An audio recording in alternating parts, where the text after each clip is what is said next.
इसके पीछे वे सब नेत्रों में जल भरे हुए नाव पर चढ़े। जब तक वे श्री गंगा जी को पार कर उस पार पहुँचे तब तक मैं वहीं खड़ा रहा। फिर वहाँ से चलकर बड़े दुख से मैं यहाँ पहुँचा हूँ। तब श्री कौशल्या जी ने रोती हुई राजा से इस प्रकार कहा, हे राजन, आपने यदि प्रसन्न होकर अपनी प्रिय कैकेयी को वर दिया होता तो भले ही आपने उसी के पुत्र को राज दिया होता, किंतु मेरे पुत्र को देश निकाला क्यों दिया? और अपने आप ही यह सारी करतूत करके अब आप क्यों रोते हो? श्री कौशल्या जी के वचन सुनकर महाराज को ऐसी वेदना हुई मानो घाव में अग्नि का स्पर्श हो गया हो। तब महाराज ने नेत्रों में शोक आंसू भरकर श्री कौशल्या से कहा, मैं तो आप ही दुख से मर रहा हूँ, फिर इस प्रकार मुझे और क्यों दुख देती हो? इससे क्या लाभ है? इसमें संदेह नहीं कि मेरे प्राण अभी निकलने वाले हैं। पूर्व काल में मेरी मूर्खता के कारण मुझे एक मुनीश्वर ने शाप दिया था। वह कथा इस प्रकार है। पहले एक बार मैं युवावस्था के मद से उन्मत्त हुआ मृगया में आसक्त होकर रात्रि के समय धनुष और बाण लिए एक घोर वन में नदी के किनारे घूम रहा था। उस आधी रात के समय किन्हीं प्यासे मुनीश्वर ने अपने त्रसित माता पिता के निमित्त जल ले जाने के लिए जल में घड़ा डुबोया। उस समय उसका महान शब्द हुआ। तब यह सोचकर कि इस घोर रात्रि में कोई हाथी जल पी रहा है, मैंने अपने धनुष पर शब्द वेदी धार बाण चलाकर वहां पर मनुष्य की सूचना देने वाला यह शब्द हुआ, हाय मैं मारा गया। हे विधे, मैंने तो किसी का भी कोई अपराध नहीं किया था, फिर किसने मुझे मारा? हाय मेरे माता पिता भी जल की आकांक्षा से मेरी बाट देख रहे होंगे। यह मानुष वचन सुनकर मैं अत्यंत भयभीत हुआ और धीरे से उनके पास जाकर बोला, प्रभु मैं दशरथ हूँ, मैंने ही अनजाने में यह बाण छोड़ा है। हे मुने, आप मेरी रक्षा कीजिए। ऐसा कहकर मैं गदगद कंठ हो उनके चरणों में गिर पड़ा। तब उन मुनीश्वरों ने मुझसे कहा, हे नृपश्रेष्ठ, डरो मत, तुम्हें ब्रह्म हत्या नहीं लगेगी, क्योंकि मैं तपस्या में लगा हुआ वैसे हूँ। मेरे माता पिता भूख और प्यास से व्याकुल हुए मेरी बाट देखते होंगे, इसलिए अब बिना कुछ सोच विचार किए शीघ्र ही तुम उन्हें जल दे आओ, नहीं तो यदि मेरे पिता कुपित हो गए तो तुम्हें भस्म कर डालेंगे। उन्हें जल देकर और नमस्कार कर अपना सारा कृत्य सुना देना। मुझे अत्यंत पीड़ा हो रही है, तुम मेरे शरीर से बाण निकाल दो और मैं प्राण छोड़ दूंगा। मुनि के ऐसा कहने पर मैंने तुरंत ही उनके शरीर से बाण निकाल दिया और जल का घड़ा लेकर जहां उनके माता पिता थे वहां गया। उस समय वे इस प्रकार चिंता में व्याकुल हो रहे थे, हम अत्यंत वृद्ध और आंखों से लाचार हैं तथा भूख प्यास से पीड़ित हो रहे हैं। क्या कारण है कि इस रात्रि के समय में हमारा पुत्र अभी तक जल लेकर नहीं लौटा? हमारा और कोई सहारा नहीं है। हम वृद्ध शोचनी और प्यास से अत्यंत व्याकुल हैं। क्या कारण है कि ऐसी अवस्था में हमारा पितृभक्त पुत्र हमारी उपेक्षा कर रहा है? इसी समय मेरे पैरों की आहट सुनकर पिता ने पूछा, बेटा आज तुमने इतनी देर कैसे की? लाओ शीघ्र ही हमें पवित्र जल पिलाओ और तुम भी पियो। उनके इस प्रकार कहने पर मैं डरते डरते धीरे से उनके पास गया और उनके चरणों में प्रणाम करके अति नम्रता पूर्वक कहा, मैं आपका पुत्र नहीं हूँ बल्कि अयोध्या का राजा दशरथ हूँ। मैं पापात्मा मृगया की आसक्ति के कारण रात्रि के समय पशुओं का वध करता फिरता था। यद्यपि मैंने उस समय जल के तीर से दूर था, किंतु शब्द भेदी होने के कारण जल में हुए शब्द को सुनकर वहां मृग समझकर उसे मारने के लिए मैंने एक बाण छोड़ दिया। पर जब मैंने यह शब्द सुना कि मैं मारा गया तो डरता हुआ वहां आया। वहां आने पर जब मैंने एक मुनि कुमार को जटा फैलाए पड़े देखा तो भय से उसके चरण पकड़ लिए और रक्षा करो ऐसा कहने लगा। तब उन्होंने मुझसे कहा, डरो मत, तुम्हें ब्रह्म हत्या का भय नहीं है। मेरे माता पिता को जल देकर उन्हें प्रणाम कर जीवन दान मांगो। मुनि कुमार के ऐसा कहने पर यह मुनि सिंहक आपके पास आया है। आप दोनों बड़े दयाशील हैं। मैं आपकी शरण आया हूँ, आप मेरी रक्षा करें। यह सुनकर वे दुखार्त होकर उसके लिए अत्यंत शोक करते और रोते हुए पृथ्वी पर गिर पड़े और बोले, जहाँ हमारा बेटा है हमें तुरंत ही वहाँ ले चलो। तब जहाँ वह लड़का पड़ा था वहीं पर उन वृद्ध दंपत्ति में और मैं दोनों ले गया और उसे हाथों से स्पर्श कर अत्यंत विलाप करने लगे। वे हा पुत्र कहकर रोते हुए बोले, बेटा हमें जल दो, हमें जल दो। आज जल क्यों नहीं देते हो? फिर उन्होंने मुझसे कहा, राजन शीघ्र ही चिता बनाओ। मैंने तुरंत ही वह चिता तैयार की। तब वे तीनों उस पर चढ़ गए और अग्नि लगाकर उसमें भस्म होकर स्वर्ग लोक को चले गए। उस समय वृद्ध पिता ने मुझसे कहा, तुम्हारे लिए भी ऐसा ही होगा, तुम भी मेरे वचन से पुत्र शोक से ही मरोगे। वही अनिवार्य शाप काल उस समय मेरे लिए उपस्थित हुआ है। ऐसा कहकर राजा दशरथ अत्यंत शोकाकुल होकर विलाप करने लगे। हाँ पुत्र, हाँ राम, हाँ सीते, हाँ गुणाकर लक्ष्मण, तुम्हारे वियोग से मैं कैकेयी से उपस्थित की हुई मृत्यु को प्राप्त हो रहा हूँ। इस प्रकार कहते हुए महाराज दशरथ प्राण त्याग कर स्वर्ग लोक को चले गए। उस समय कौशल्या, सुमित्रा और अनन्या रानियां छाती पीट पीट कर रोने और विलाप करने लगी। प्रातः काल होने पर वहां मंत्रियों के सहित मुनिवर वशिष्ठ जी आए और राजा दशरथ जी के सबको एक तेल पूर्ण नौका में रखवाकर दूतों से बोले, तुम लोग शीघ्र ही घोड़ों पर चढ़कर योधाजित की राजधानी को जाओ। वहां शत्रुघ्न के सहित श्रीमान महाराज भरत विराजमान हैं। उनसे मेरी आज्ञा से जाकर इस प्रकार कहना कि भरत शीघ्र ही अयोध्यापुरी में आकर महाराज दशरथ और कैकेयी का दर्शन करें। श्री वशिष्ठ जी के इस प्रकार कहने पर दूतों ने तुरंत ही जाकर श्री भरत के मामा योधाजित और छोटे भाई शत्रुघ्न के सहित भरत को प्रणाम करके कहा, राजन श्री वशिष्ठ जी ने आपके लिए यह कहा है कि छोटे भाई शत्रुघ्न के सहित महाराज भरत तुरंत ही बिना कुछ आगा पीछा सोचे अयोध्यापुरी में चले आवें। ऐसी आज्ञा सुनकर श्री भरत जी भय से व्याकुल हो तुरंत ही गुरु जी के आदेश से छोटे भाई के सहित दूतों के साथ चले और यह सोचकर कि अवश्य ही महाराजा श्री रघुनाथ जी पर कोई घोर संकट उपस्थित हुआ है, मार्ग में मन ही मन चिंता करते नगर में पहुँचे।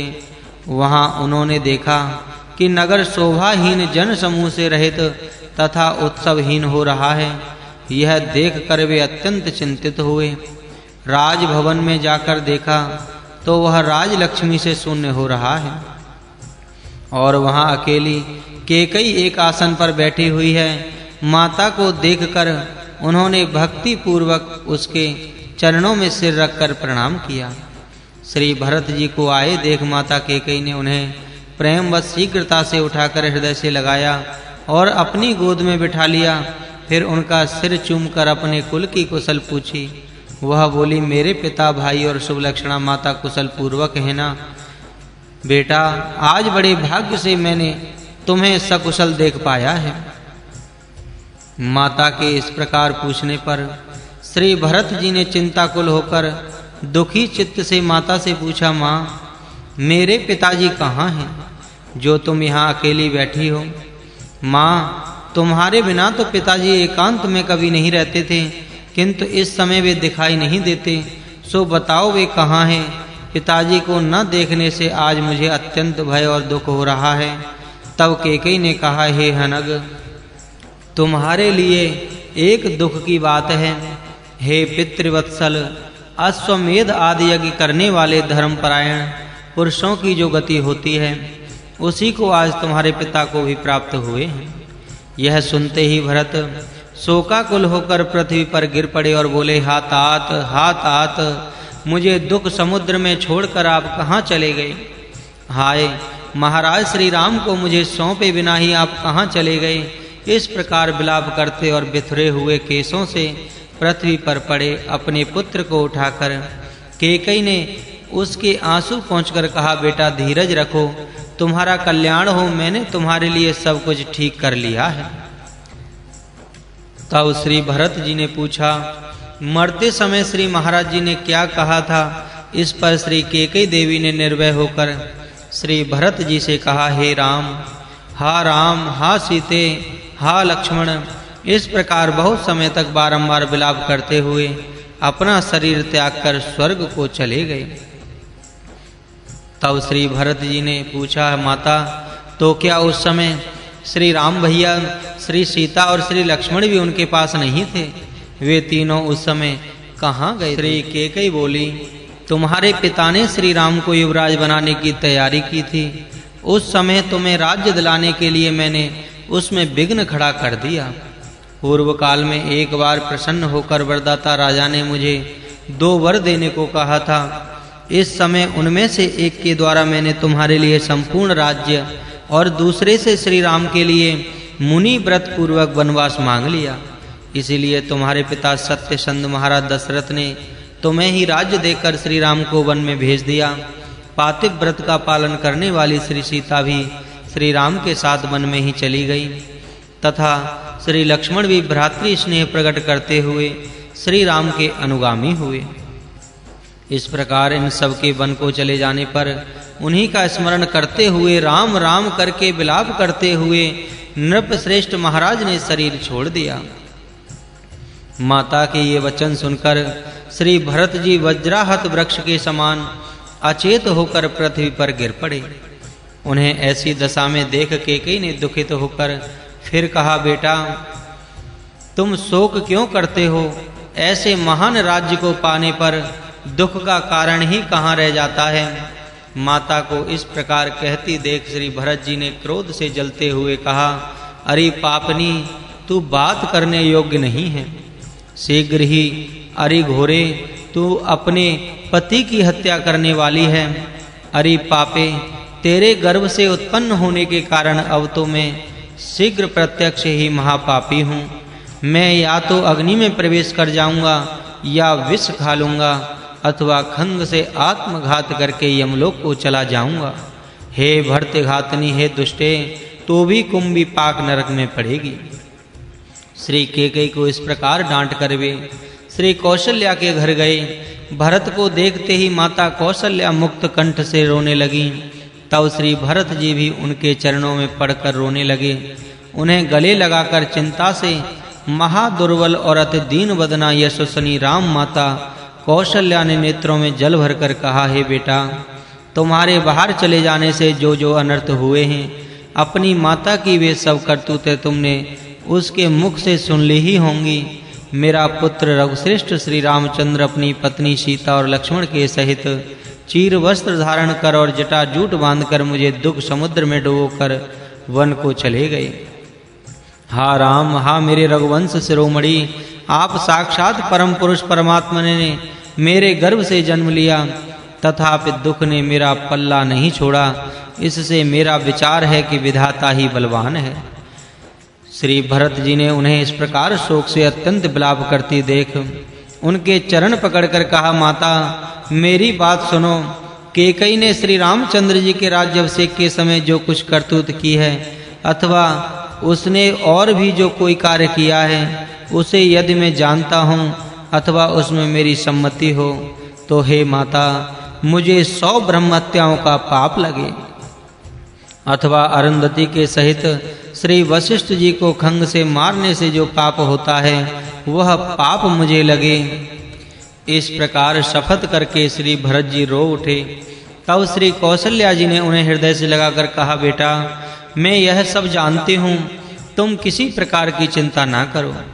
इसी समय श्री भरत जी का आना सुनकर मंत्रियों के सहित गुरु वशिष्ठ जी राजभवन में आए और श्री भरत जी को रोते देखकर आदर पूर्वक बोले, महाराज दशरथ वृद्ध, ज्ञानी और सत्य पराक्रमी थे।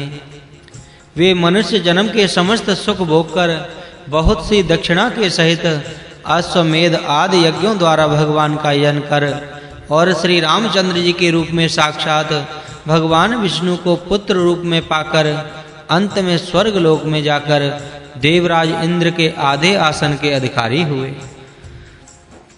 वे सर्वथा अशोचनीय और मोक्ष के पात्र हैं। उनके लिए तुम व्रता ही शोक करते हो। देखो, आत्मा तो नित्य अविनाशी, शुद्ध और जन्मनाश आदि से रहित है, और शरीर जड़ अत्यंत अपवित्र और नाशवान है। इस प्रकार विचार करने पर शोक के लिए कोई स्थान नहीं रह जाता। यदि कोई पिता या पुत्र मर जाता है तो मूढ़ जन ही उसके लिए छाती पीट कर रोते हैं, किंतु इस आसार संसार में यदि ज्ञानियों को किसी से वियोग होता है तो वह उनके लिए वैराग्य का कारण होता है और सुख तथा शांति का विस्तार करता है। यदि किसी ने इस लोक में जन्म लिया है तो मृत्यु भी अवश्य ही उसके साथ लगी हुई है। अतः जन्म लेने वालों के लिए मृत्यु सर्वदा अनिवार्य है। अपने कर्म अनुसार ही सब प्राणियों के जन्म मरण होते हैं। यह जानकर भी देखो, मूढ़ लोग अपने बंधु बांधवों के लिए कैसे शोक करते हैं। करोड़ों ब्रह्मांड नष्ट हो गए, अनेकों सृष्टियां बीत गईं, ये संपूर्ण समुद्र एक दिन सूख जाएंगे। फिर इस क्षणिक जीवन में भला क्या आस्था की जाए। यह आयु हिलते हुए पत्ते की नोक पर लटकती हुई जल की बूंद के समान क्षण भंगुर है, असमय ही छोड़कर चली जाती है। उसका तुम क्या विश्वास करते हो। इस जीवात्मा ने अपने पूर्व देह कृत कर्मों से यह शरीर धारण किया है और फिर इस देह के कर्मों से यह और शरीर धारण करेगा।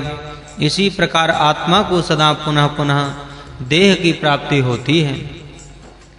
मनुष्य जिस प्रकार पुराने वस्त्रों को उतारकर फिर नए वस्त्र पहन लेता है, उसी प्रकार देहधारी जीव पुराने शरीर को छोड़कर नवीन शरीर धारण कर लेता है। अतः इसमें शोक का क्या कारण है, क्योंकि आत्मा तो ना तो कभी मरता है, न जन्म लेता है और न बढ़ता है और न घटता है। वह सद्भाव विकारों से रहित अनंत सच्चित स्वरूप आनंद रूप बुद्धि आदि का साक्षी और अविनाशी है। वह परमात्मा एक अद्वितीय और समभाव से स्थित है। इस प्रकार तुम आत्मा का दृढ़ ज्ञान प्राप्त कर शोक रहित हो समस्त कार्य करो। हे कुलनंदन भरत, अपने पिता का शरीर तेल की नाव में से निकालकर मंत्रियों और हम सब ऋषियों के साथ उसका विधि पूर्वक अंत्येष्टि संस्कार करो।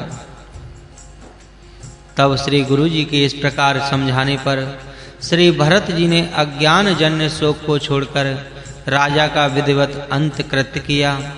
गुरु जी के कथन के अनुसार जैसे अग्निहोत्री का अंतिम संस्कार करना चाहिए, उसी प्रकार विधि पूर्वक पिता के देह का शास्त्रानुकूल संस्कार कराकर फिर एकादशाह आने पर सैकड़ों हजारों वेदज्ञ ब्राह्मणों को विधिवत भोजन कराया तथा पिता के उद्देश्य से ब्राह्मणों को बहुत सा धन, हजारों गायें, अनेकों गांव और रत्न तथा वस्त्र आदि दिए।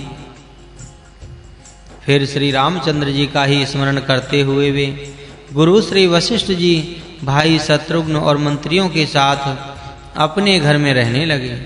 घर में रहते हुए वे मन ही मन सोचा करते थे कि जनक नंदिनी महारानी सीता और श्री लक्ष्मण जी के सहित श्री रघुनाथ जी के भयंकर वन में चले जाने से माता कैकेयी अपने दर्शन मात्र से ही राक्षसी के समान मेरे हृदय में दाह उत्पन्न करती है। अतः अब मैं निसंदेह शीघ्र ही सब राजपाट छोड़कर वन को जाऊंगा और मधुर मुस्कान से जिनका मुखारविंद अति शोभित हो रहा है, उन श्री राम और श्री सीता जी की नित्य प्रति सेवा करूंगा। श्री अध्यात्म रामायणे उमा महेश्वर संवादे अयोध्या कांडे सप्तम सर्गः संपूर्णः। जय श्री राम। अष्टम सर्ग श्री भरत जी का वन को प्रस्थान। मार्ग में गुह और श्री भरद्वाज जी से भेंट तथा चित्रकूट के दर्शन। श्री महादेव जी बोले, हे पार्वती, एक दिन मुनीश्वरों के सहित मंत्रियों से घिरे हुए भगवान वशिष्ठ जी देव सभा के सदृश राजसभा में आए। वहां दूसरे ब्रह्मा जी के समान आसन पर विराजमान श्री वशिष्ठ जी ने भाई शत्रुघ्न के सहित श्री भरत जी को बुलाकर आसन पर बिठाया और उन शत्रु दमन श्री भरत जी से इस प्रकार देश कालोचित वाक्यों में कहा।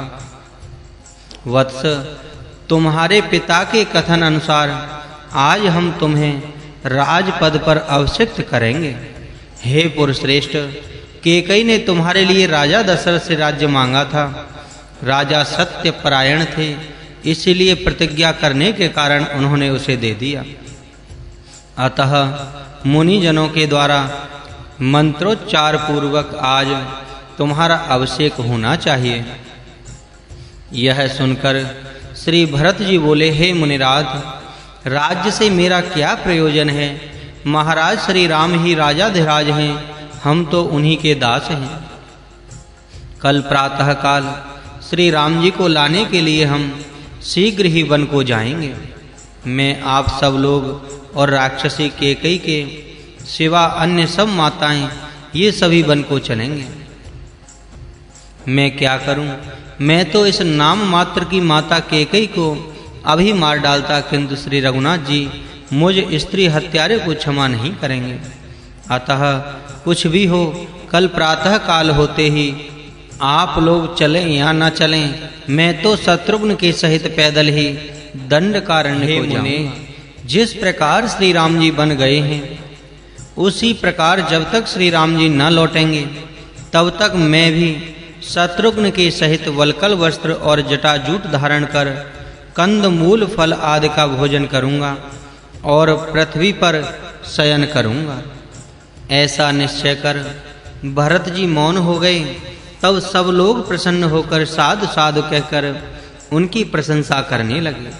तदनंतर प्रातः काल होने पर भरत जी के कूच करते समय हाथी और घोड़ों के सहित समस्त सैनिक सुमंत्र की प्रेरणा से उनके साथ चले। कौशल्या आदि महारानियां तथा वशिष्ठ आदि द्विजगण पृथ्वी को आच्छादन कर उनके आगे पीछे और इधर उधर यथा योग्य रीति से चलने लगे। इस प्रकार श्रृंगवीरपुर पहुंचने पर वह महान सेवा शत्रुघ्न की प्रेरणा से श्री गंगा तट पर जहां तहां ठहर गई। श्री भरत जी का आगमन सुन गुह को यह शंका हुई कि श्री भरत बड़ी सेना लेकर आए हैं, अतः ये श्री राम के अनजान में उनका कोई अनिष्ट करने के लिए न जाते हों। मुझे उनके पास जाकर उनका मर्म जानना चाहिए। यदि उनका भाव ठीक हो तब तो वे भले ही पार उतर जाएं, कोई दिक्कत नहीं है, नहीं तो इसके विपरीत उपाय करना पड़ेगा। अतः मेरे जाति वाले अस्त्र शस्त्र लेकर सावधानी से सब ओर देखते हुए चौकस रहें और सब नावों को खींचकर श्री गंगा जी के बीच में खड़ी कर दें। इस प्रकार सबको आज्ञा दे गुहु नाना प्रकार की बहुत सी भेंटें लेकर अपने बहुत से हथियारबंद जाति भाइयों के साथ भरत जी के पास आया।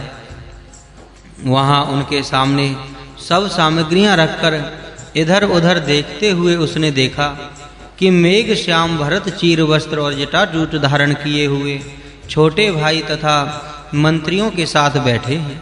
श्री राम ही का स्मरण कर रहे हैं, श्री राम नाम का ही जप कर रहे हैं। यह देखकर उसने पृथ्वी पर सिर रखकर श्री भरत जी को प्रणाम किया और बोला, मैं गुह हूँ। श्री भरत जी ने उसे शीघ्र ही उठाकर आदर पूर्वक गाढ़ आलिंगन किया और प्रसन्न मुख से उसकी कुशल पूछकर उसे सखा भाव से इस प्रकार बोले, भैया तुम यहाँ श्री रामचंद्र जी के साथ रहे थे और निर्मल हृदय श्री राम जी ने नेत्रों में जल भरकर तुम्हारा आलिंगन किया था। तुमसे श्री सीता और श्री लक्ष्मण के सहित कमल नयन प्रभु श्री राम ने वार्तालाप किया, अतः तुम धन्य हो, तुम्हारा जीवन सफल है।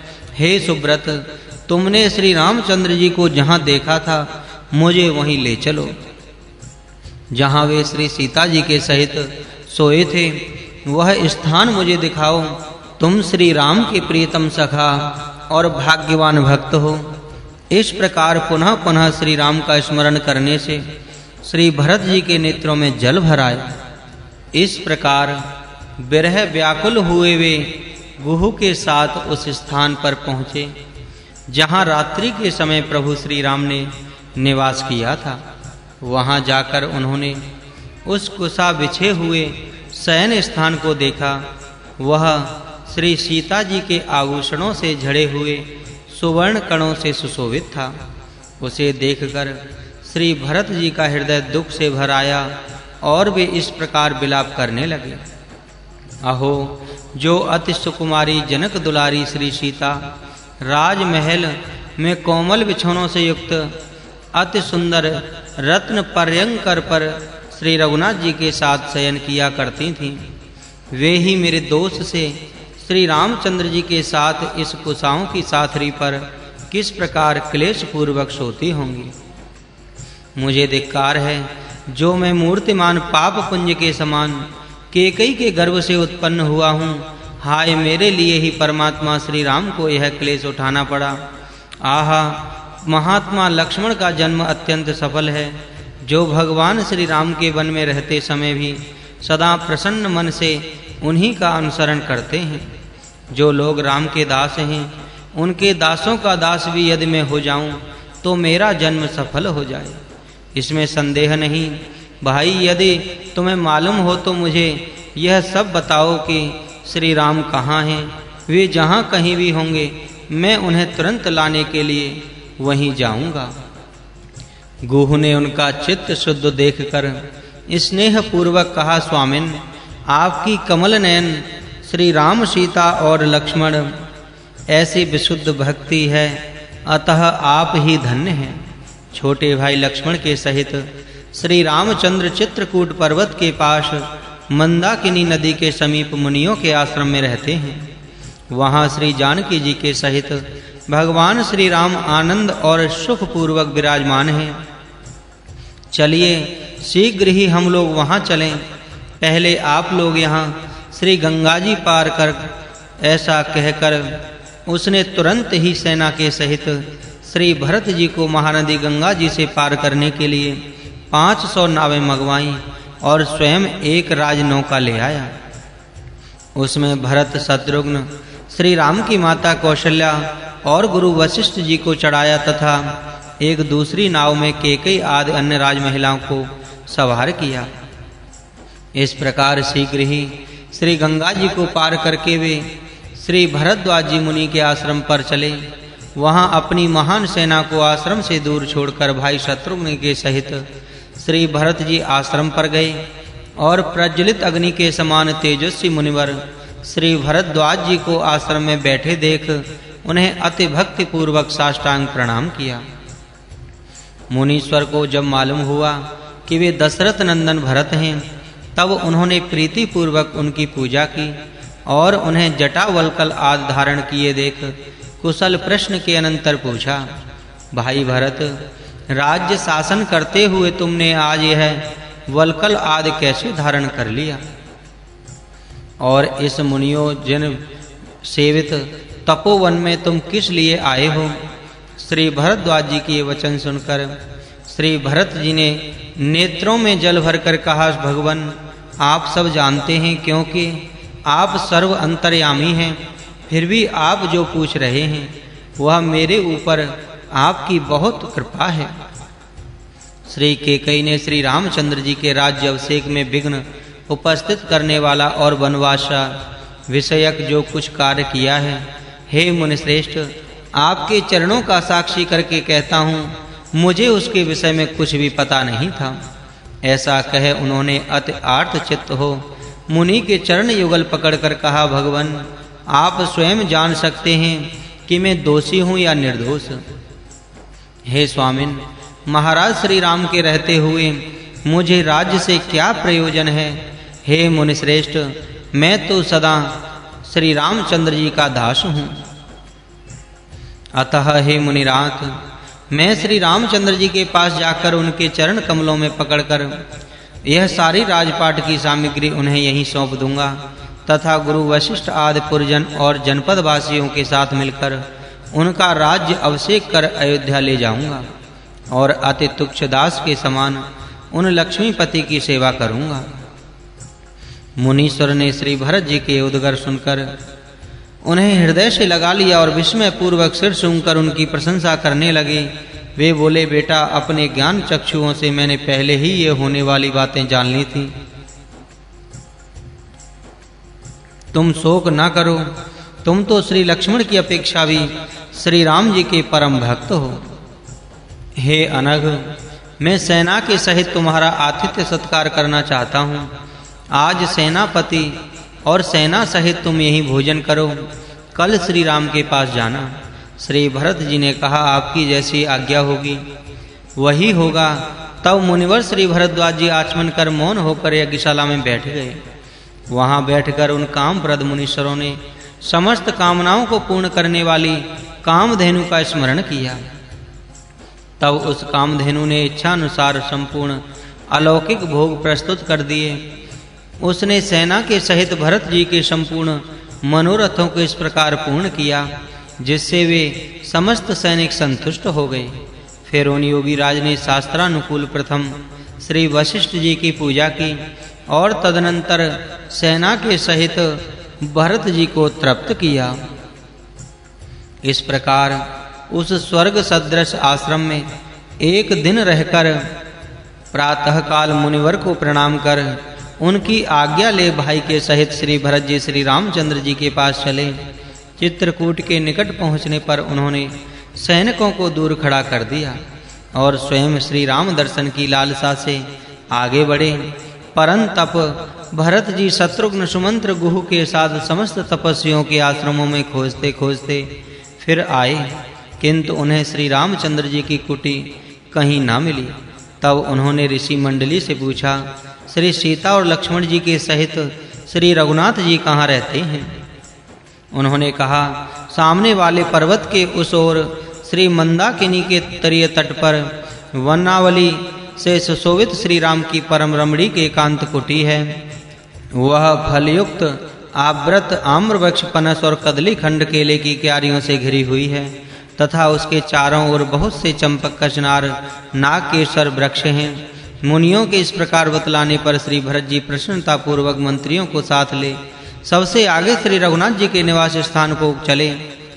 आगे बढ़ने पर श्री भाई के सहित श्री भरत जी ने दूर ही से श्री राम को मुनि से जन सेवित अति सुंदर वृक्ष की शाखा पर बलकल वस्त्र और मृग चरण टंगे हुए थे और श्री रामचंद्र जी के वास करने के कारण जो परम रमणीक था। श्री अध्यात्म रामायणे उमा महेश्वर संवादे अयोध्या कांड अष्टमो सर्गः संपूर्णः। जय। नवमा अध्याय पृष्ठ संख्या 91। श्री भगवान राम और भरत का मिलन, श्री भरत जी का अयोध्यापुरी को लौटना और श्री रामचंद्र जी का अत्रि मुनि के आश्रम पर जाना। आइए श्री राम कथा शुरू करें। श्री महादेव जी बोले, हे पार्वती, तदनंतर श्री भरत जी अति मग्न मन से श्री सीता और श्री राम के चरणार चिन्हों से सुशोभित आश्रम के समीप अति सुंदर और पवित्र स्थल में पहुँचे। वहाँ उन्होंने सब ओर भगवान श्री रामचंद्र जी के वज्र, अंकुश, कमल और ध्वजा आदि के चिन्हों से सुशोभित तथा पृथ्वी के लिए अति मंगलमय चरण चिन्ह देखे।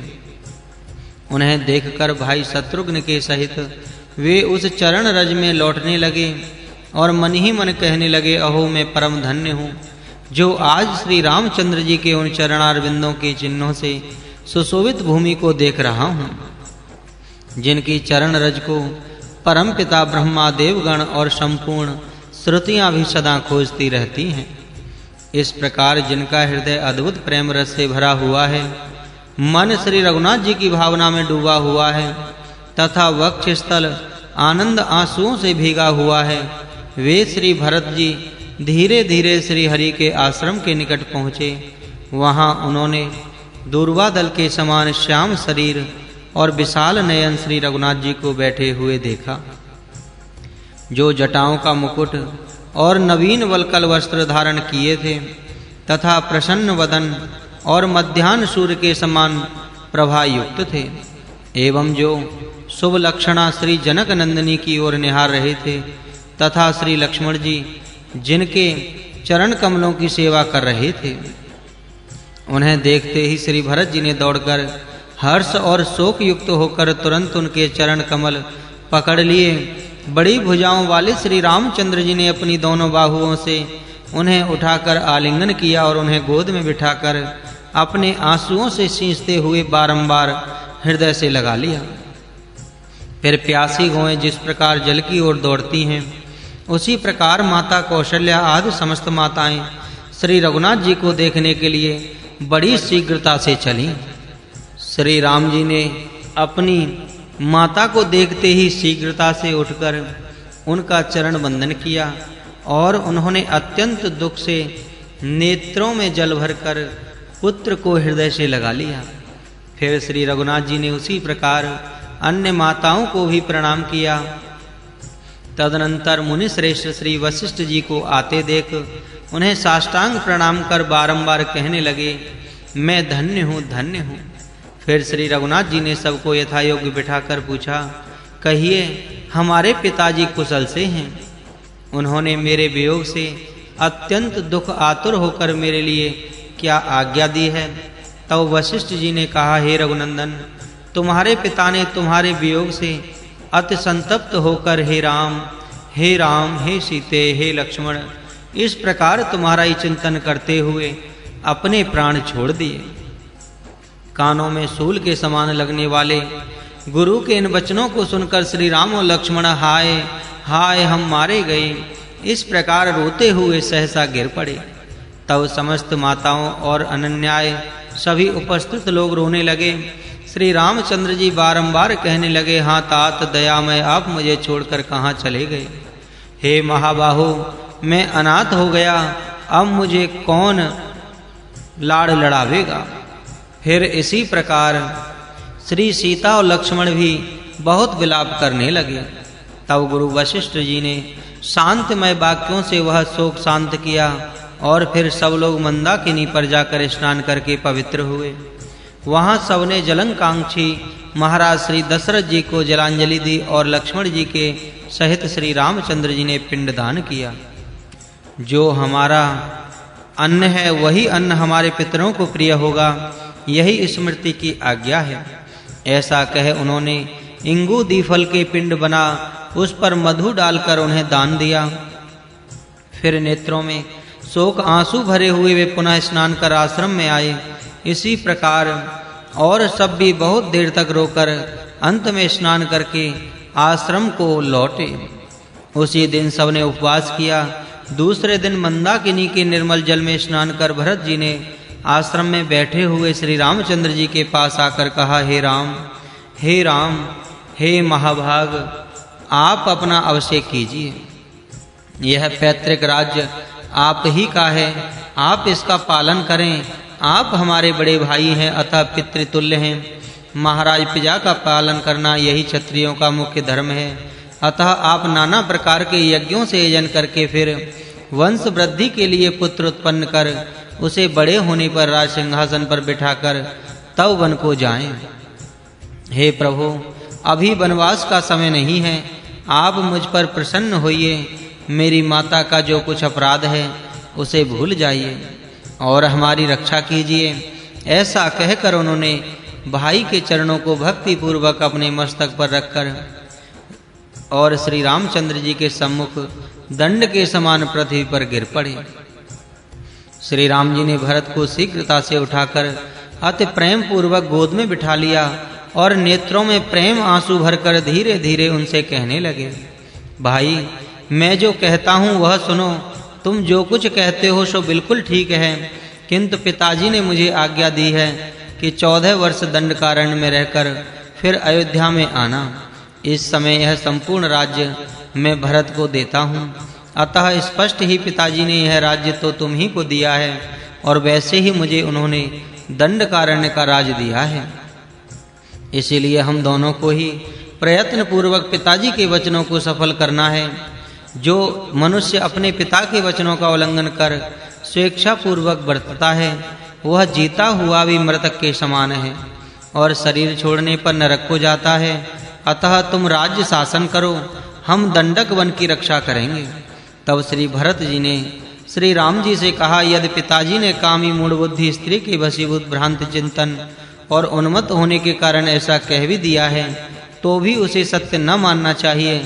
जिस प्रकार बुद्धिमान लोग भ्रांत पुरुषों के वाक्य पर आदर नहीं करते।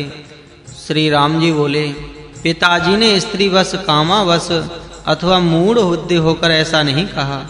उन सत्यवादी ने अपने पूर्व प्रतिज्ञा अनुसार ही प्रतिज्ञा भंग के भय से ये वर दिए थे। महान पुरुषों को असत्य से नरक की अपेक्षा भी अधिक भय हुआ करता है। मैं भी ऐसा ही करूंगा, यह कहकर उनसे सत्य प्रतिज्ञा कर चुका हूँ। फिर मैं रघुवंश में जन्म लेकर अपना वचन कैसे उलट सकता हूँ। श्री राम जी का यह कथन सुनकर भरत जी बोले, हे सुब्रत, पिताजी के कहने के अनुसार मैं तो आपके समान 14 वर्ष तक वल्कल वस्त्र धारण कर वन में रहूंगा और आप सुखपूर्वक राज्य भोगिए। प्रभु श्री राम जी बोले, पिताजी ने तुमको यह राज्य और मुझे वनवास दिया है, अब यदि मैं उसका उल्टा करूं तो असत्य ज्यों का त्यों ही रहता है। श्री भरत जी बोले, अच्छा, यदि आप वन से नहीं लौटना चाहते हो तो मुझे आज्ञा दीजिए, जिससे मैं भी वन में आकर श्री लक्ष्मण जी के समान ही आपकी सेवा करूं। नहीं तो मैं अन्न जल छोड़कर इस शरीर को त्याग दूंगा। अपना ऐसा निश्चय प्रकट कर और मन में भी यह ठान कर वे धूप में कुसा बिछाकर पूर्व की ओर मुख करके बैठ गए। भरत जी का ऐसा हठ देखकर श्री रामचंद्र जी ने अत्यंत विस्मित हो गुरु वशिष्ठ जी को नेत्रों से संकेत किया। तब ज्ञानियों में श्रेष्ठ श्री वशिष्ठ जी ने भरत जी को एकांत में ले जाकर कहा, वत्स, मैं चाहता हूँ यह सुनिश्चित गुह्य रहस्य की बात सुनो। भगवान राम साक्षात नारायण हैं। पूर्व काल में परम पिता ब्रह्मा जी के प्रार्थना करने पर उन्होंने रावण को मारने के लिए दशरथ के यहाँ पुत्र रूप में जन्म लिया है। इसी प्रकार योग माया ने जनक नंदिनी श्री सीता के रूप में अवतार लिया है और शेष जी लक्ष्मण जी के रूप से उत्पन्न होकर उनका अनुगमन कर रहे हैं। रावण को मारना चाहते हैं, इसीलिए निस्संदेह वन को ही जाएंगे। केकई के जो कुछ भी वरदान आदि और निष्ठुर भाषण आदि कार्य है, वे सब देवताओं की प्रेरणा से ही हुए हैं, नहीं तो वह ऐसे वचन कैसे बोल सकती हैं। इसीलिए हे तात, तुम श्री राम को लौटाने का अनुग्रह छोड़ दो और माताओं तथा महती सेना के सहित अयोध्या को लौट चलो। श्री राम भी सकुशल सहित रावण का संहार करके वहां शीघ्र ही आ जाएंगे। गुरु जी के वचन सुनकर भरत जी को अति विस्मय हुआ और उन्होंने आश्चर्यचकित होकर श्री रामचंद्र जी के पास जाकर, हे राजेंद्र, आप मुझे राज्य शासन के लिए अपनी जगत पूज्य चरण पादुकाएं दीजिए। जब तक आप लौटेंगे तब तक मैं उन्हीं की सेवा करता रहूंगा। ऐसा कहकर श्री भरत जी ने उनके चरणों में 2 दिव्य पादुकाएं खड़ाऊं पहना दी। श्री रामचंद्र जी ने भरत का भक्ति भाव देखकर श्री खड़ाऊं जी ने वे रत्न जटित दिव्य पादुकाएं लेकर श्री रामचंद्र जी की परिक्रमा की और उन्हें बारंबार प्रणाम किया।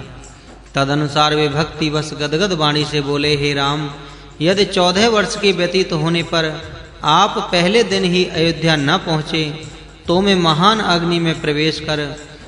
तब श्री रामचंद्र जी ने बहुत अच्छा कह भरत जी को विदा किया। तदुपरांत बुद्धिमान श्री भरत जी ने संपूर्ण सेना, वशिष्ठ, शत्रुघ्न, समस्त माताओं तथा मंत्रियों के साथ चलने की तैयारी की। इसी समय केकई ने एकांत स्थान में नेत्रों में जल भरकर हाथ जोड़कर श्री रामचंद्र जी से कहा, हे राम, माया से मुग्धाचित्त हो जाने के कारण मुझ कुबुद्धि ने तुम्हारे राज्य अभिषेक में विघ्न डाल दिया। सो तुम मेरी इस कुटिलता को क्षमा करना, क्योंकि साधुजन सर्वदा क्षमाशील ही होते हैं। आप साक्षात विष्णु भगवान, अव्यक्त परमात्मा और सनातन पुरुष हैं। अपने मायामय मनुष्य रूप से आप समस्त संसार को मोहित कर रहे हैं। आपकी ही प्रेरणा से लोग शुभ अथवा अशुभ कर्म करते हैं। यह संपूर्ण विश्व आप ही के अधीन है। अस्वतंत्र होने के कारण यह स्वयं कुछ भी नहीं कर सकता।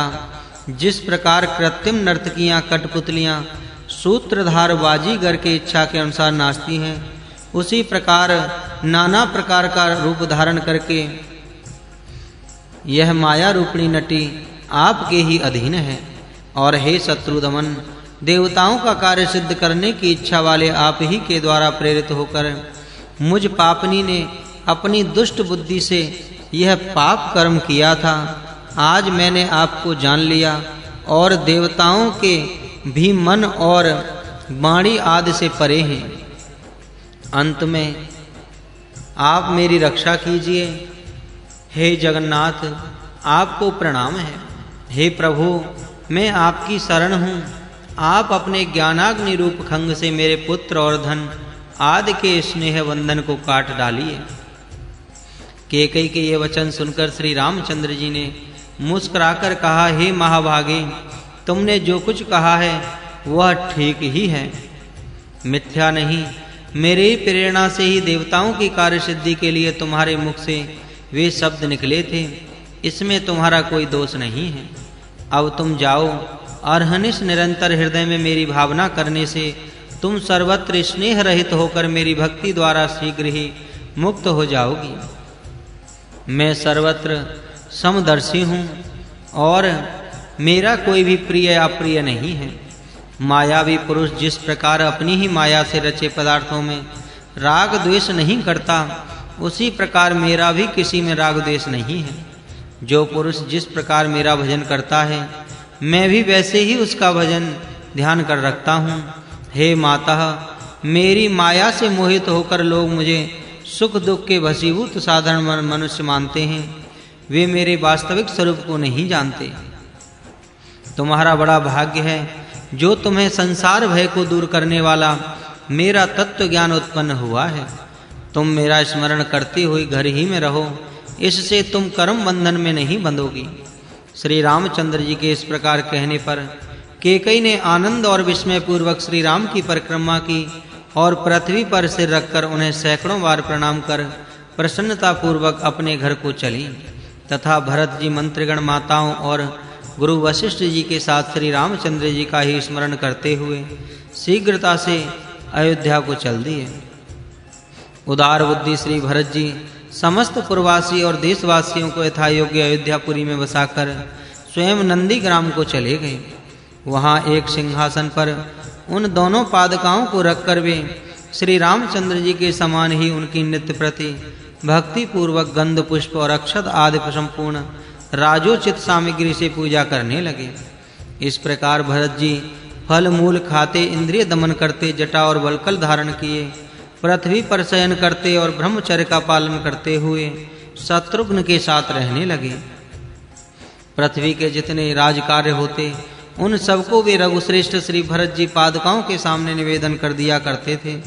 इस प्रकार श्री रामचंद्र जी के आगमन की प्रतीक्षा से अवधि के दिन गिनते हुए वे श्री राम में ही मन लगाकर साक्षात ब्रह्मर्षि के समान रहने लगे। इधर श्री रामचंद्र जी ने भी मुनियों से घिरे रहकर श्री सीता और लक्ष्मण के साथ चित्रकूट पर्वत पर कुछ दिन बिताए। श्री रामचंद्र जी को सीता और लक्ष्मण के साथ चित्रकूट पर विराजमान सुनकर आसपास के नगर निवासी उनके दर्शनों की इच्छा से सदैव आया करते थे। श्री रामचंद्र जी ने उस भीड़ भाड़ को देखकर और अपने दंडकारण्य में जाने के कार्य को भी विचार कर उस पर्वत को छोड़ दिया। वहां से चलकर वे सीता तथा श्री लक्ष्मण जी के सहित अत्रि मुनि के अति उत्तम और जन समूह शून्य आश्रम में आए, जो सब प्रकार सुख पूर्वक रहने योग्य था। वहां पहुंचने पर उन्होंने अपने आश्रम में विराजमान और संपूर्ण तपोवन को प्रकाशित करते हुए मुनीश्वर के पास जा उन्हें दंडवत प्रणाम करके कहा, मैं श्री राम आपका अभिवादन करता हूँ। मैं पिताजी की आज्ञा से दंडकारण्य में आया हूँ। इस समय वनवास के मिस से भी आपका दर्शन कर मैं कृतार्थ हो गया। श्री रामचंद्र जी के ये वचन सुनकर मुनीश्वर ने उन्हें साक्षात परब्रह्म जान उनकी अनंत मुनि भक्ति पूर्वक विधिवत पूजा की। फिर वन्य फलों से उनका आतिथ्य सत्कार किया और उन्होंने आसन पर विराजमान श्री रघुनाथ जी, महारानी श्री सीता और लक्ष्मण जी से प्रसन्नता पूर्वक इस प्रकार कहा, मेरी भार्या अनुसुईया नाम से विख्यात है। वह अति वृद्धा है, बहुत दिनों से तपस्या करती है, धर्म को जानने वाली है और धर्म में प्रेम रखने वाली है। इस समय वह कुटी के भीतर है। हे शत्रुदमन राम, सीता उससे मिलने। तब कमल लोचन श्री रामचंद्र जी ने बहुत अच्छा कह जानकी जी से कहा, हे शोभे जाओ, तुम शीघ्र ही देवी अनुसुईया को प्रणाम कराओ। श्री सीता जी ने बहुत अच्छा कह श्री रामचंद्र जी की आज्ञा का पालन किया।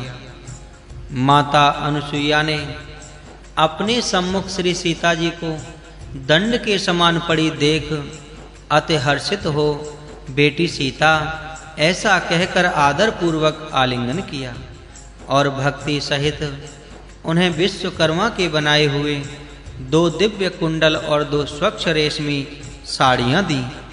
सुंदर मुख वाली अनुसुईया जी ने उन्हें दिव्य अनुराग भी दिया और कहा, हे कमल मुखी, इस अंगराग के लगाने से तेरे शरीर की शोभा कभी कम नहीं होगी। हे जानकी, तुम पातिव्रत का पालन करते हुए सदा श्री राम की ही अनुगामिनी रहना। श्री रघुनाथ जी तुम्हारे साथ कुशल पूर्वक घर लौटे। फिर उन्होंने विधि पूर्वक श्री लक्ष्मण और श्री सीता जी के सहित प्रभु श्री रामचंद्र जी को भोजन कराया।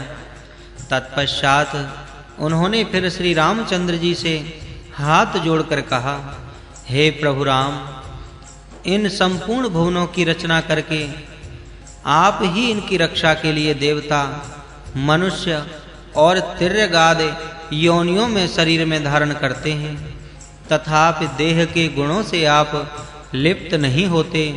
संपूर्ण संसार को मोहित करने वाली माया भी आपसे सदा डरती रहती हैं। श्री अध्यात्म रामायणे उमा महेश्वर संवादे अयोध्या कांडे 9वें अध्याय संपूर्णः। अयोध्या कांड संपूर्णः। जय श्री राम। श्री गणेशाय नमः। श्री अध्यात्म रामायण अरण्य कांड प्रथम सर्ग। श्री विराद वध। श्री महादेव जी बोले, हे पार्वती, उस दिन अत्रि मुनि के आश्रम में ही रहकर दूसरे दिन प्रातः काल स्नान करने के अनंतर श्री रघुनाथ जी ने मुनिवर की सम्मति से चलने की तैयारी की। वे बोले, हे मुने, हम सब मुनि मंडली से सुशोभित दंडकारण्य को जाना चाहते हैं, अतः आप हमें आज्ञा प्रदान कीजिए और हमें मार्ग दिखाने के लिए कुछ शिष्यों को आज्ञा दीजिए। श्री राम जी का यह कथन सुनकर महायशस्वी अत्रि मुनि श्री रघुनाथ जी से हंसकर बोले, हे राम, हे देवताओं के आश्रय स्वरूप सबके मार्गदर्शक तो आप हैं, फिर आप मार्गदर्शक कौन बनेगा? तथापि इस समय आप सब लोक व्यवहार का अनुसरण कर रहे हैं, अतः मेरे शिष्यगण आपको मार्ग दिखाने के लिए जाएंगे। तदनंतर शिष्यों को आज्ञा दे मुनिवर अत्रि स्वयं भी कुछ दूर श्री रामचंद्र जी के साथ गए और फिर उनके प्रीति पूर्वक मना करने पर अपने आश्रम को लौट आए। 1 कोस जाने पर श्री रामचंद्र जी ने एक बहुत बड़ी नदी देखी। तब कमल नयन श्री रघुनाथ जी ने अत्रि जी के शिष्यों से इस प्रकार पूछा, हे ब्रह्मचारियों, नदी को पार करने का कोई उपाय है या नहीं? तब शिष्यों ने कहा, हे रघुनंदन, यहाँ एक सुदृढ़ नौका है, हम उसमें चढ़ाकर आपको एक क्षण में ही नदी के उस पार पहुंचा देंगे। तब मुनि कुमारों ने श्री सीता के सहित श्री राम और लक्ष्मण को नौका में चढ़ाकर एक क्षण मात्र में नदी के उस पार पहुंचा दिया और फिर श्री रामचंद्र जी द्वारा प्रशंसित हो अत्रि मुनि के आश्रम में लौट आए। तब वे झिल्लियों की झनकार से गुंजायमान विविध वन्य पशुओं से पूर्ण और सिंह व्याघ्र आदि सिंह पशुओं से भयानक एक घोर वन में पहुंचे। भयंकर रूपधारी राक्षसों से सेवित उस रोमांचकारी घोर वन में घुसकर श्री रामचंद्र जी ने लक्ष्मण जी से कहा, यहाँ से हम दोनों को बहुत सावधान होकर चलना चाहिए। मैं धनुष पर प्रत्यंचा चढ़ाकर और हाथ में बाण लेकर आगे आगे चलता हूँ और तुम धनुष धारण कर पीछे चलो, तथा जीव और परमात्मा के बीच में रहने वाली माया के समान श्री सीता हमारे बीच में चलें। अरिंदम, सब और सावधानी से निगाह रखो। हमने पहले जैसा सुना था उसी के अनुसार इस दंडकारण्य में राक्षसों का अत्यंत भय दिखाई देता है। इस प्रकार आपस में बातचीत करते वे 1.5 योजन 6 कोस निकल गए। वहां कुमुद, कलहार और कमल आदि से सुशोभित एक पुष्पकर्णी तलाई थी। वहां कमलवन और शीतवन के अति सुंदर सी दीख पड़ती थी। उन्होंने उसके निकट जाकर उसका शीतल जल पान किया और कुछ देर के लिए जल के किनारे वृक्ष की छाया में बैठ गए। उसी समय उन्होंने एक महाबलवान और भयानक राक्षस आता देखा। उसका मुख तीक्ष्ण दाढ़ों से पूर्ण था। वह अपनी गर्जना से अत्यंत भय उत्पन्न करता था और उसके बाएं कंधे पर एक त्रिशूल रखा था जिसमें बहुत से मनुष्य बिंधे हुए थे। वह बहुत से जंगली हाथी, सिंह और भैंसों को खाता हुआ आ रहा था। उसे देखकर प्रभु श्री रामचंद्र जी ने प्रत्यंचा चढ़ाई और धनुष को उठाकर श्री लक्ष्मण जी से कहा, भाई देखो, हमारे सामने यह भीरू पुरुषों को डराने वाला उग्र रूप महाकाय राक्षस आ रहा है। तुम धनुष पर बाण चढ़ाकर सावधान हो जाओ। जानकी, तुम डरना मत। ऐसा कहकर श्री रामचंद्र जी धनुष पर बाण चढ़ाकर पर्वत के समान निश्चल होकर खड़े हो गए।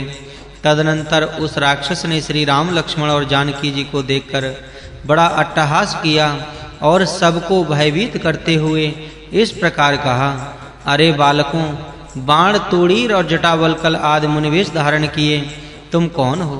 तुम्हारे साथ में एक स्त्री है और तुम बड़े मदोन्मत्त दिखाई देते हो। तुम बड़े सुंदर हो और मेरे मुख में जाने वाले ग्रास के समान हो। हाय सिंह, जीवों में पूर्ण इस घोर वन में तुम किस लिए आए हो?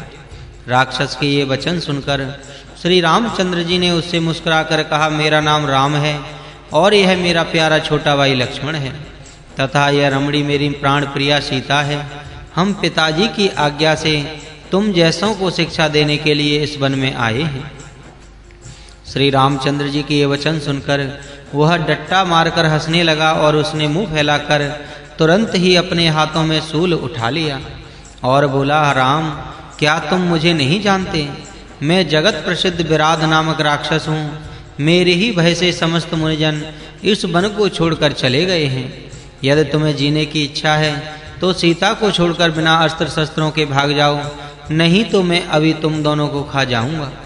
ऐसा कह वह राक्षस सीता को पकड़ने के लिए उनकी ओर दौड़ा। तब श्री रामचंद्र जी ने हंसते हुए अपने बाण से उसकी भुजाएं काट डाली। इस पर वह अत्यंत क्रोध से संतप्त हो अपना विकराल मुख फाड़कर श्री रामचंद्र जी की ओर दौड़ा। तब श्री रघुनाथ जी ने अपनी ओर आते हुए विराध के दोनों पैर काट डाले। यह बड़ा ही आश्चर्य सा हो गया। तदनंतर सर्प के समान अपने मुख से ही श्री राम जी को निगल जाने के लिए वह उनकी ओर बढ़ा। तब भगवान श्री राम ने एक अर्धचंद्राकार बाण से उसका महान सिर काट डाला।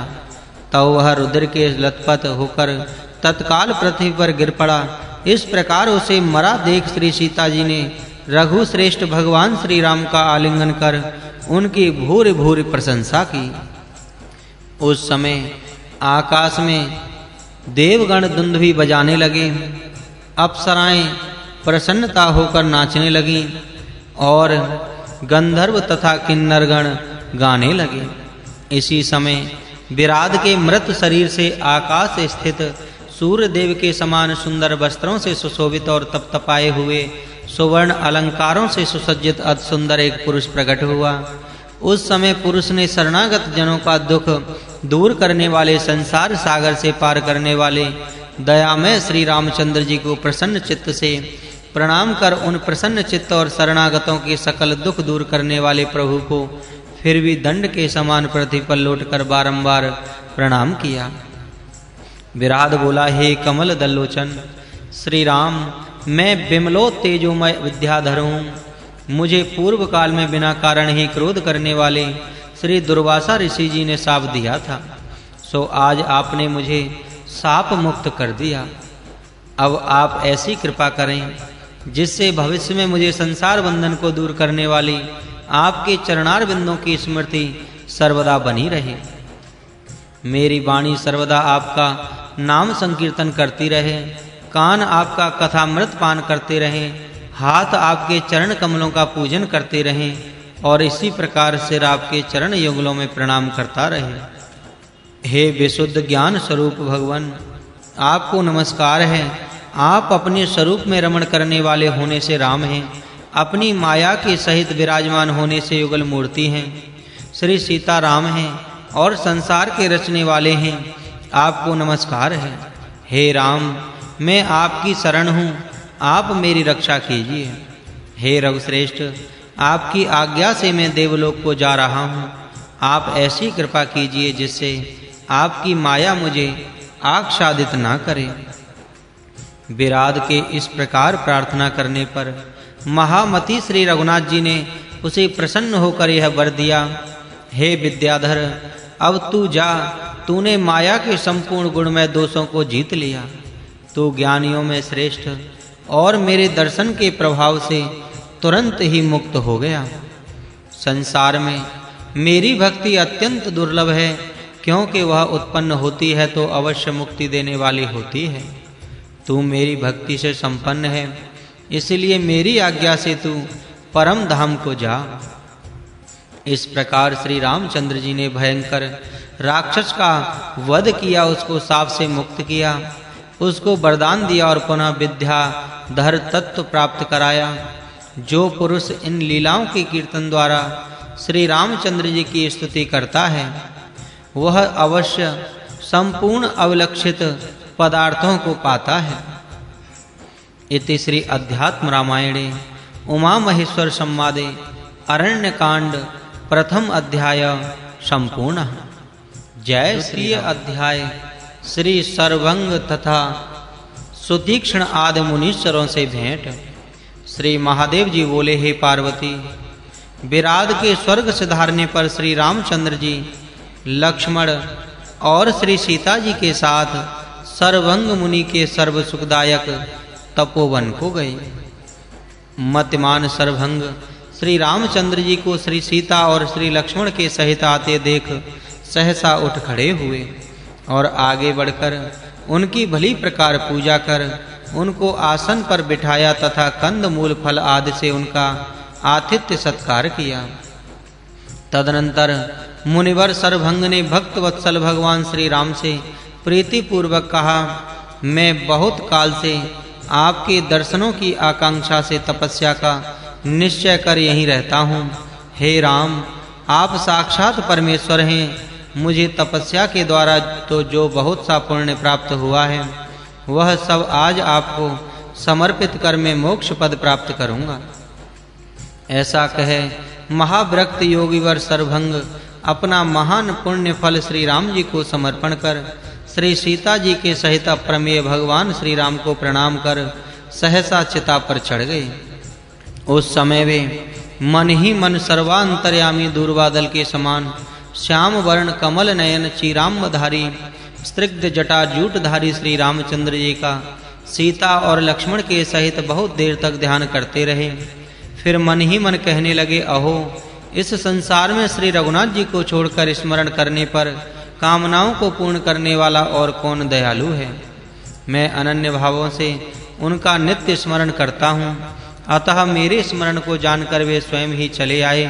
देवेश दशरथ नंदन भगवान राम मेरी ओर देखते रहें और मैं अपना शरीर जलाकर अब निष्पाप होकर ब्रह्मलोक में जा रहा हूँ। मेरे हृदय में सर्वदा अयोध्यापति श्री रामचंद्र जी विराजमान रहें, जिनके वावांग में मेघ में बिजली के समान श्री सीता जी विराजमान हैं।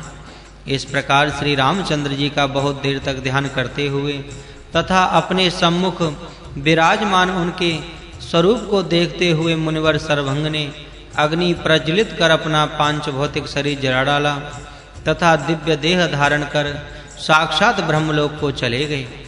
तदनंतर दंडकारण्य निवासी समस्त मुनिगण श्री रघुनाथ जी का दर्शन करने के लिए सर्वभंग मुनि के आश्रम पर आए। उस मुनि समाज को देखकर माया मानव रूप श्री राम, सीता और लक्ष्मण ने सहसा पृथ्वी पर सिर रखकर उन्हें प्रणाम किया। मुनीश्वरों ने सर्वांतर्यामी भगवान राम का आशीर्वाद द्वारा अभिनंदन किया और फिर वे धनुर्बाणधारी श्री हरि से हाथ जोड़कर बोले, आपने ब्रह्मा की सब प्रार्थना से पृथ्वी का भार उतारने के लिए अवतार लिया है। हम यह जानते हैं कि आप साक्षात श्री हरि श्री जानकी जी, लक्ष्मी लक्ष्मण को शेष जी का अंश और भरत शत्रुघ्न भगवान के संग चक्र हैं, इसलिए आप यहाँ सबसे पहले ऋषियों का दुख दूर करें। हे रघुश्रेष्ठ, आइए, श्री सीता और श्री लक्ष्मण सहित आप हमारे साथ क्रमशः मुनीश्वरों के समस्त आश्रमों को देखने के लिए चलिए। ऐसा करने से आपको हम पर बड़ी दया आएगी। इस प्रकार हाथ जोड़कर निवेदन किए जाने पर भगवान श्री राम मुनियों के साथ उनके तपोवनों को देखने के लिए चले। वहां उन्होंने सब और बहुत सी खोपड़ियां पड़ी देखी। उन्हें देखकर श्री राम जी ने मुनियों से पूछा, ये हड्डियां किनकी हैं और इस तपोभूमि में कैसे पड़ी हैं? तब मुनीश्वरों ने कहा, हे राम, ये ऋषियों के मस्तक हैं। हे समर्थ, इन्हें राक्षसों ने खा लिया है। वे राक्षस समाधि में मग्न रहने के कारण भागने में असमर्थ मुनीश्वरों को भक्षण करने के लिए मौका देखते हुए जहां तहां घूमते रहते हैं।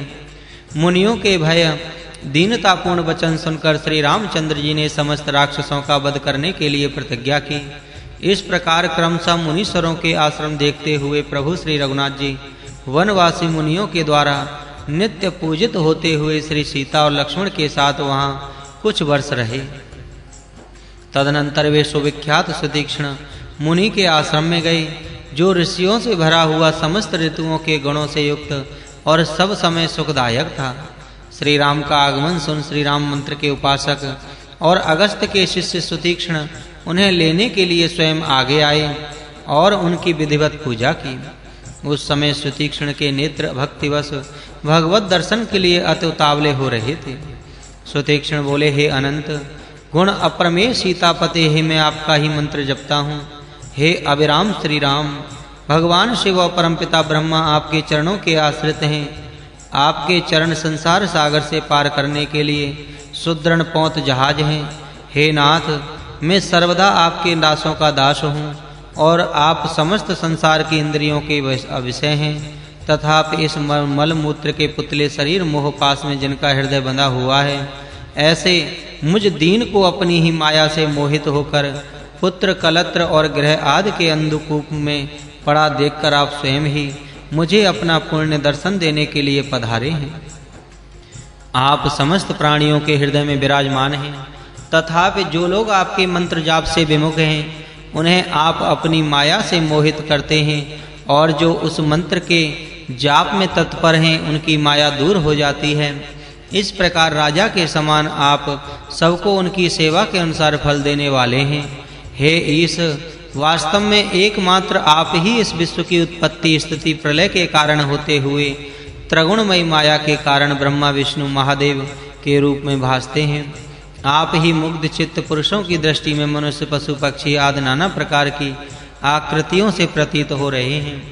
जिस प्रकार जल के पात्रों में प्रतिबिंबित होने से सूर्य अनेक वर्षा का होता है, हे राम, आप अज्ञान से सर्वथा परे हैं। तथापि आपके चरण कमलों को आज मैं प्रत्यक्ष देख रहा हूँ। इससे विदित होता है कि सबके साक्षी होने से आप असत पुरुषों को अगोचर होकर भी जिनका चित्त आपके मंत्र जाप से शुद्ध हो गया है, उन पर सदा प्रसन्न रहते हैं। हे राम, आप रूप रहित हैं, तथापि अपने ही माया विलास से धारणा किए आपके मनोहर मनुष्य वेशधारी स्वरूप को मैं देख रहा हूँ। आपका यह रूप करोड़ों कामदेवों के समान कांतिमान है और कमनीय धनुर्बाण धारण किए हैं। आपका हृदय दयाद्र तथा मुख मुस्कान से मनोहर है, जो श्री सीता जी से युक्त मृग चर्म में धारण किए हैं।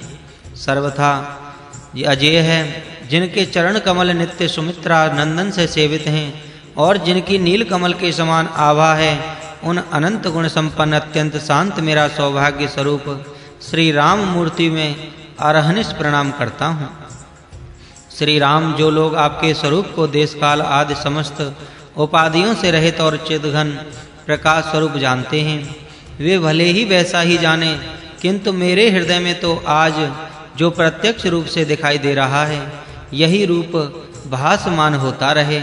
इसके अतिरिक्त मुझे और किसी रूप की इच्छा नहीं है। सुतीक्ष्ण के इस प्रकार स्तुति करने पर श्री रामचंद्र जी ने उनसे मुस्कुराकर कहा, हे मुने, मैं यह चाहता हूँ कि तुम्हारा चित्त मेरी उपासना में निर्मल हो जाए और तुम्हारा मेरे अतिरिक्त और कोई साधन नहीं है, इसलिए मैं तुम्हें देखने के लिए आया हूँ। संसार में जो लोग मेरे मंत्र की उपासना करते हैं और मेरी ही शरण में रहते हैं तथा नित्य निरपेक्ष अनन्य गति रहते हैं, उन्हें मैं नित्य प्रति दर्शन देता हूँ। जो व्यक्ति तुम्हारे किए हुए इस मेरे प्रिय स्तोत्र का पाठ करता है, उसे मेरी शुद्ध भक्ति और निर्मल ज्ञान प्राप्त होता है। तुम केवल मेरी उपासना से इस जीवित अवस्था में ही सर्वथा मुक्त हो गए। शरीर छूटने पर तुम निसंदेह मेरा सायुज्य पद प्राप्त करोगे। अब मैं तुम्हारे गुरु मुनि श्रेष्ठ अगस्त्य जी से मिलना चाहता हूँ। मेरा चित्त उनके पास कुछ दिन रहने के लिए उतावला हो रहा है। सुतीक्ष्ण ने कहा, हे राघव, बहुत अच्छा, वहाँ कल चलिएगा। मैंने भी मुनीश्वर को बहुत दिन हुए तब देखा था, अतः मैं भी आपके साथ ही वहाँ चलूँगा। प्रातः काल होने पर श्री सीता और श्री लक्ष्मण जी के सहित प्रभु श्री रामचंद्र जी सुतीक्ष्ण मुनि को लेकर श्री अगस्त्य जी से वार्तालाप करने के लिए उत्कंठित हो धीरे धीरे उनके छोटे भाई अग्निजिह्व मुनि के आश्रम की ओर चल पड़े। इति अध्यात्म रामायणे उमा महेश्वर संवादे अरण्य कांडे द्वितीय अध्याय संपूर्ण। जय। तृतीय अध्याय श्री मुनिवर अगस्त्य जी से भेंट। श्री महादेव जी बोले, हे पार्वती, उस दिन मध्याह्न के समय श्री रामचंद्र जी सुतीक्ष्ण सीता तथा लक्ष्मण जी के साथ अगस्त्य मुनि के छोटे भाई अग्निजिह्व मुनि के पास आश्रम में पहुँचे। उन्होंने उनकी भली प्रकार से पूजा की। फिर उनके दिए हुए कंद मूल फल आदि खाकर दूसरे दिन प्रातः काल उठते ही अगस्त्य मुनि के आश्रम को चले। वह आश्रम समस्त ऋतुओं के फल और पुष्पों से परिपूर्ण, विविध वन्य पशुओं से सेवित तथा नाना प्रकार के पक्षियों से गुंजायमान नंदन वन के समान सुशोभित था। वह ब्रह्म ऋषियों और देव ऋषियों से सेवित था तथा उसके चारों ओर उन ऋषियों के आश्रम सुशोभित थे। इस प्रकार वह साक्षात दूसरे ब्रह्मलोक के समान जान पड़ता था।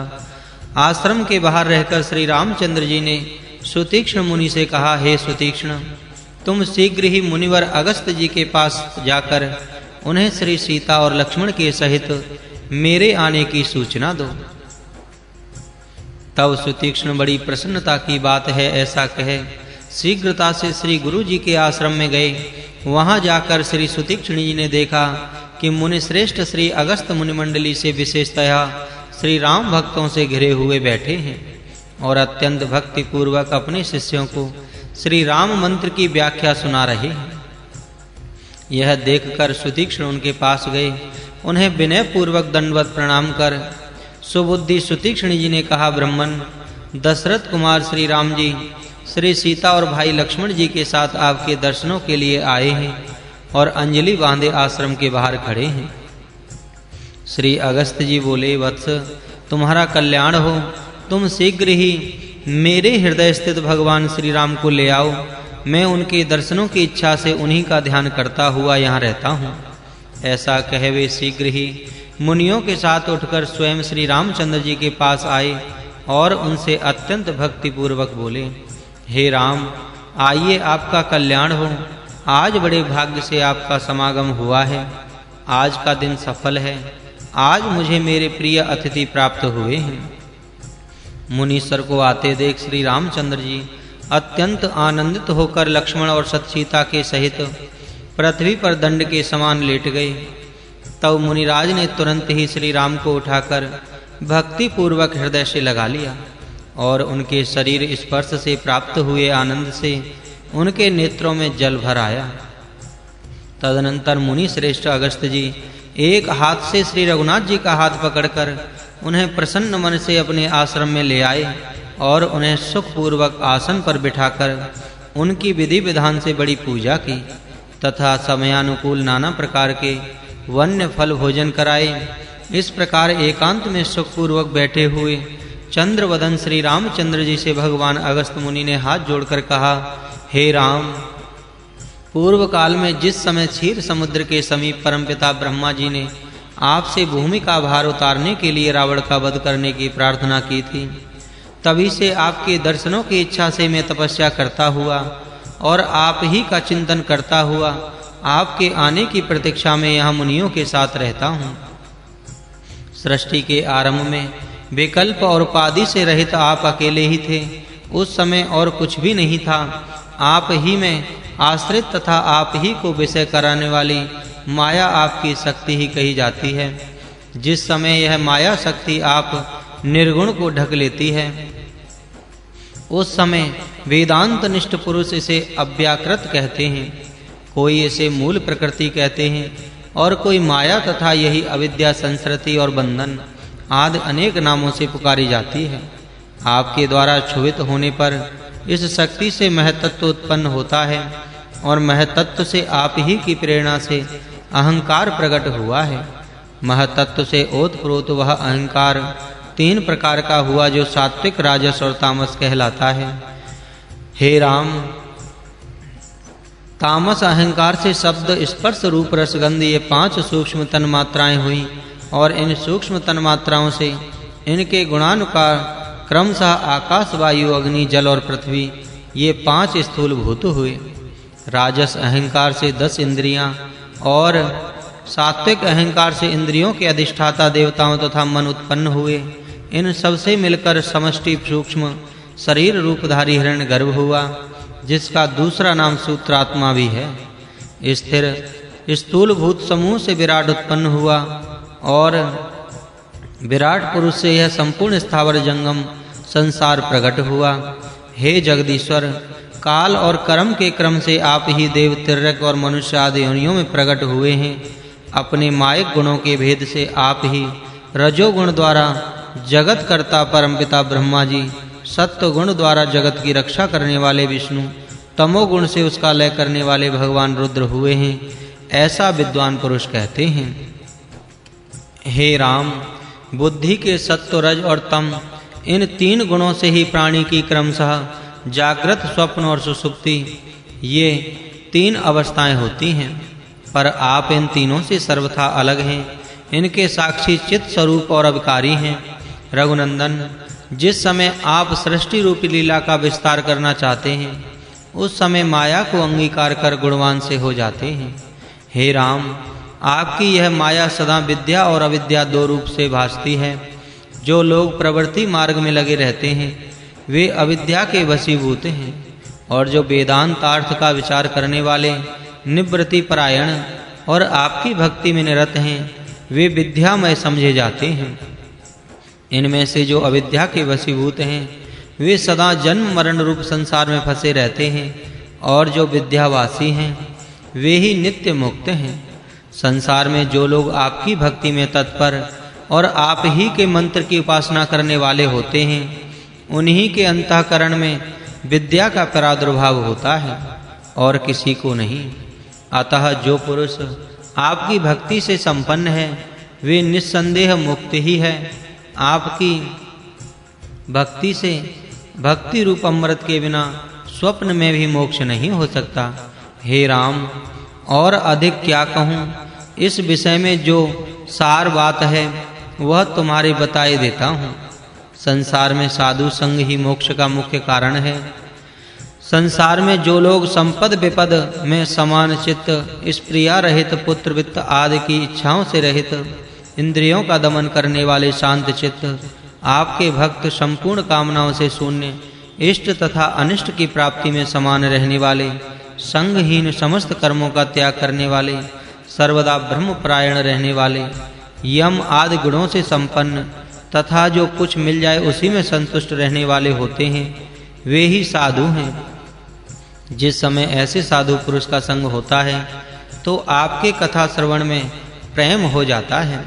हे राम, तदनंतर आप सनातन पुरुष में भक्ति हो जाती है तथा आपकी भक्ति हो जाने पर आपका स्फुट तथा प्रचुर ज्ञान प्राप्त होता है। यही चतुर्जन सेवित मुक्ति का आद्य मार्ग है।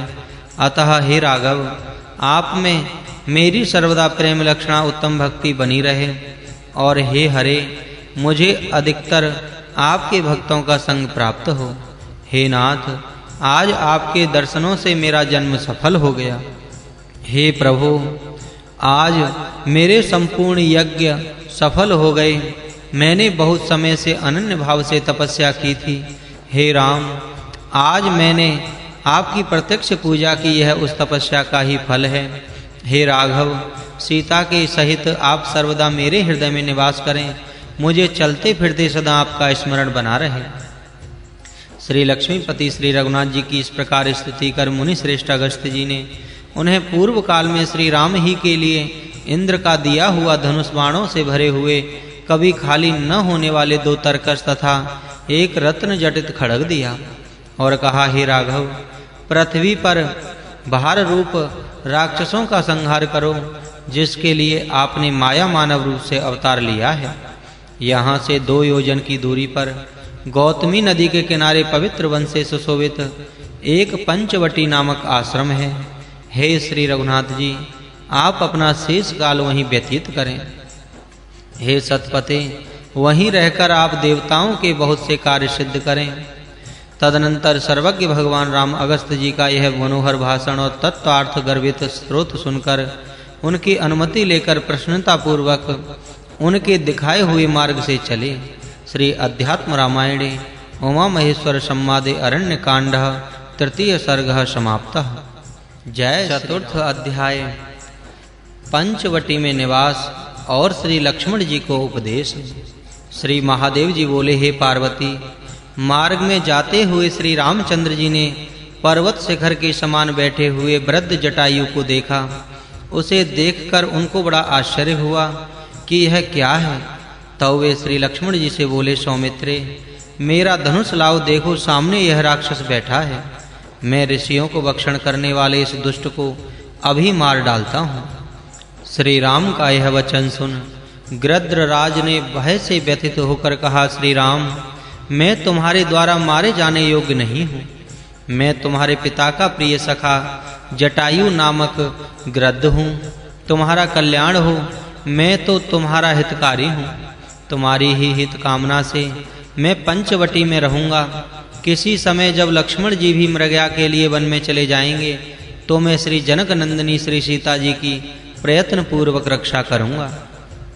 गृध्रराज के ये वचन सुनकर श्री रामचंद्र जी ने स्नेह पूर्वक कहा, हे गृध्रराज, ठीक है, इस पास के वन में ही रहते हुए आप समीपवर्ती होकर अवश्य हमारा प्रिय साधन करें। इस प्रकार अपनी सम्मति दे भगवान श्री राम जटायु को आलिंगन कर भाई लक्ष्मण और श्री सीता जी के सहित पंचवटी को गए। गौतमी के तट पर पहुंचकर उन्होंने बुद्धिमान लक्ष्मण जी से पंचवटी में एक विशाल कुटी बनवाई। वहां वे सब गौतम जी के गंगा के पार तट पर कदम, पनस और आम्र आदि फल वाले वृक्षों से युक्त एक रोग रहित जनशून्य एकांत स्थान में बस गए। श्री रामचंद्र जी बुद्धिमान लक्ष्मण जी के सहित जनकात्मजा श्री सीता जी का मनोरंजन करते हुए उस देवलोक के समान सुरम्य स्थान में दूसरे देवराज इंद्र के समान सुखपूर्वक रहने लगे। श्री राम सेवा में जिनका चित्त लगा हुआ है वे श्री लक्ष्मण जी नित्य प्रति उन्हें कंद मूल फल लाकर देते और रात्रि के समय धनुष बाण लेकर चारों ओर घूमकर रक्षा करते हुए जागा करते थे। वे तीनों ही नित्य प्रति गौतमी में स्नान किया करते थे। उस समय श्री सीता जी उन दोनों के बीच में रहकर आया जाया करती थीं। श्री लक्ष्मण जी प्रसन्न चित्त से नित्य प्रति जल लाकर भक्ति पूर्वक उनकी सेवा किया करते थे। इस प्रकार वे तीनों वहां सुख पूर्वक रहने लगे।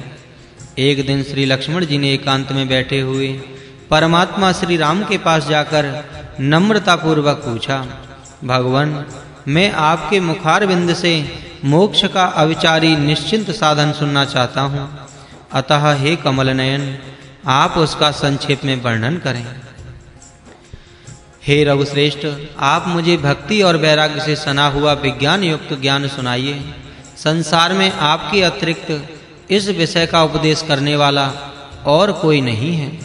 श्री राम जी बोले, वत्स सुन, मैं तुझे गुह्य से भी गुह्य परम रहस्य सुनाता हूँ, जिसके जान लेने पर मनुष्य तुरंत ही विकल्प जनित संसार रूप भ्रम से मुक्त हो जाता है।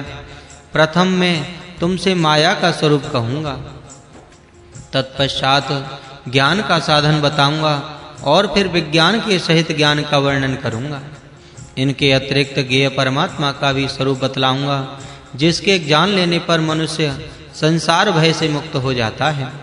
शरीर आदि आत्म पदार्थों में जो आत्मशुद्धि होती है उसी को माया कहते हैं। उसी के द्वारा इस संसार की कल्पना हुई है। हे कुलनंदन, माया के पहले पहल दो रूप माने गए हैं, एक विक्षेप, दूसरा आवरण। इनमें से पहली विक्षेप शक्ति ही महत तत्व से लेकर ब्रह्मा तत्व समस्त संसार की स्थूल और सूक्ष्म भेद से कल्पना करती है, और दूसरी आवरण शक्ति संपूर्ण ज्ञान को आवरण करके स्थित रहती है। यह संपूर्ण विश्व रज्जु में सर्प भ्रम के समान शुद्ध परमात्मा में माया से विकल्पित है। विचार करने पर यह कुछ भी नहीं ठहरता। मनुष्य जो कुछ सर्वदा सुनते, देखते और स्मरण करते हैं, वह सब स्वप्न और मनोरथों के समान असत्य हैं। शरीर ही संसार रूप वृक्ष की दृढ़ मूल है। उसी के कारण पुत्र कलत्र आदि का बंधन है, नहीं तो आत्मा का इनसे क्या संबंध है। 5 स्थूल भूत, 5 तन्मात्राएं, अहंकार, बुद्धि, 10 इंद्रियां, चिदाभास, मन और मूल प्रकृति, इन सब के समूहों को क्षेत्र समझना चाहिए। इसी को शरीर भी कहते हैं। निर्दोष परमात्मा रूप जीव इन सब से अलग है। अब मैं उस जीव को जानने के कुछ साधन भी बताता हूँ, सावधान होकर सुनो। जीव और परमात्मा यह पर्याय शब्द है, दोनों का अभिप्राय एक ही है, अतः इसमें भेद बुद्धि नहीं।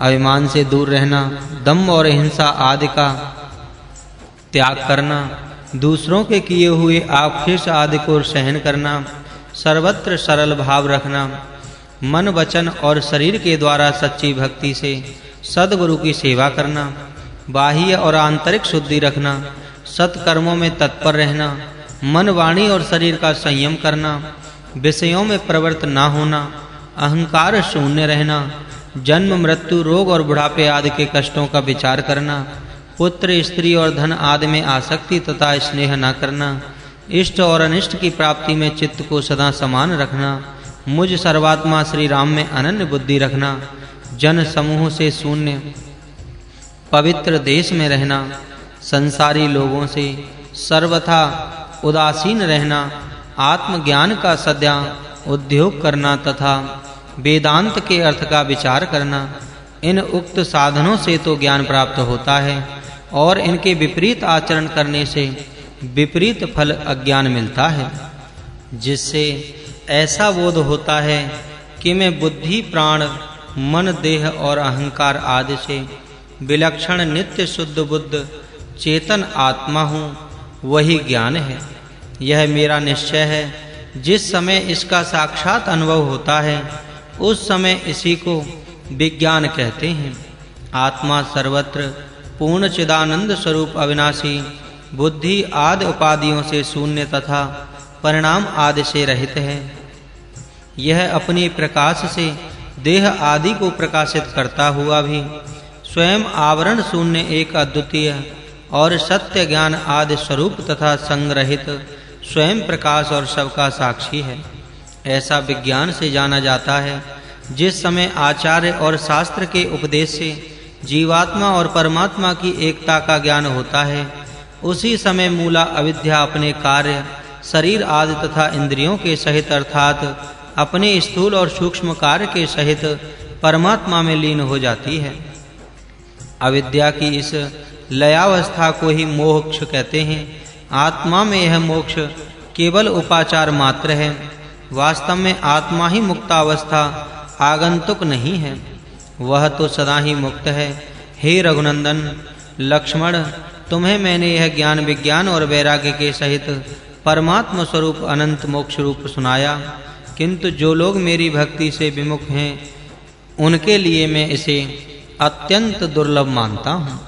जिस प्रकार नेत्र होते हुए भी लोग रात्रि के समय अंधकार में चौर आदि का चिन्ह निशान भली प्रकार नहीं देखते, दीपक होने पर ही उस समय वह दिखाई देता है, उसी प्रकार मेरी भक्ति से युक्त पुरुषों को ही आत्मा का सम्यक साक्षात्कार होता है। अब मैं अपनी भक्ति के कुछ वास्तविक उपाय बताता हूँ, सावधान होकर सुनो। मेरे भक्त का संग करना, निरंतर मेरी और मेरे भक्तों की सेवा करना, एकादशी आदि का व्रत करना, मेरे पर्व दिनों को मानना, मेरी कथा के सुनने, पढ़ने और उसकी व्याख्या करने में सदा प्रेम करना, मेरी पूजा में तत्पर रहना, मेरा नाम संकीर्तन करना। इस प्रकार जो निरंतर मुझ में लगे रहते हैं, उनकी मुझ में अविचल भक्ति अवश्य हो जाती है, फिर बाकी ही क्या रहता है। अतः यह निश्चित बात है कि मेरी भक्ति से युक्त पुरुष को ज्ञान, विज्ञान और वैराग्य आदि की शीघ्र प्राप्ति होती है और वह मोक्ष प्राप्त कर लेता है। इस प्रकार मैंने तुम्हारे प्रश्न अनुसार यह संपूर्ण रहस्य तुम्हें सुना दिया। जो व्यक्ति अपने चित्त को इसमें समाहित करके रहता है वह मोक्ष प्राप्त कर लेता है। लक्ष्मण, मेरी भक्ति से विमुख पुरुषों से इसे सावधानताया पूर्वक न कहना चाहिए और मेरे भक्तों को प्रयत्न पूर्वक बुलाकर भी यह रहस्य सुनाना चाहिए। जो पुरुष इसे श्रद्धा और भक्ति पूर्वक सदैव पढ़ेगा वह अज्ञान से समूह से बने हुए अंधकार को हटाकर मुक्त हो जाएगा। जो पुरुष मेरी सेवा में अनुरक्त चित्त, निर्मल हृदय, शांतात्मा, विमल ज्ञान संपन्न और मेरे परम भक्त योगी जनों का संग अनन्य बुद्धि से सर्वथा उनकी सेवा में तत्पर रहकर करता है, मुक्ति उसके करतलगत रहती है और मैं सर्वदा उसकी दृष्टि के सम्मुख विराजमान रहता हूँ। इसके अतिरिक्त और किसी उपाय से मेरा दर्शन नहीं हो सकता। पंचम अध्याय। शूर्पणखा को दंड, खर आदि राक्षसों का वध और शूर्पणखा का रावण के पास जाना। आइए भक्तगणों, श्री राम कथा शुरू करें। श्री महादेव जी बोले, हे पार्वती, उस समय उस घोर वन में जन स्थान की रहने वाली एक महाबलवती, इच्छानुसार रूप धारण करने वाली राक्षसी घूमा करती थी। एक दिन पंचवटी के पास गौतमी नदी के तीर पर जगतपति श्री रामचंद्र जी के पद्म, वज्र और अंकुश की रेखाओं से युक्त चरण चिन्हों को देखकर वह उनके सौंदर्य से मोहित होकर कामासक्त हुई उन्हें देखती देखती धीरे धीरे श्री रघुनाथ जी के आश्रम में चली आई। वहां आकर कामदेव के समान अति सुंदर लक्ष्मीपति श्री रामचंद्र जी को श्री सीता जी के साथ बैठे देखकर वह कामातुरा राक्षसी श्री रघुनाथ जी से बोली, तुम किसके पुत्र हो? तुम्हारा क्या नाम है? इस आश्रम में जटा वल्कल आदि धारण कर क्यों रह रहे हो? यहाँ रहकर तुम क्या प्राप्त करना चाहते हो, सो मुझे बताओ। मैं राक्षस राज महात्मा रावण की बहन काम रूपिणी राक्षसी शूर्पणखा हूँ। अब मैं अपने भाई खर के साथ इसी वन में रहती हूँ।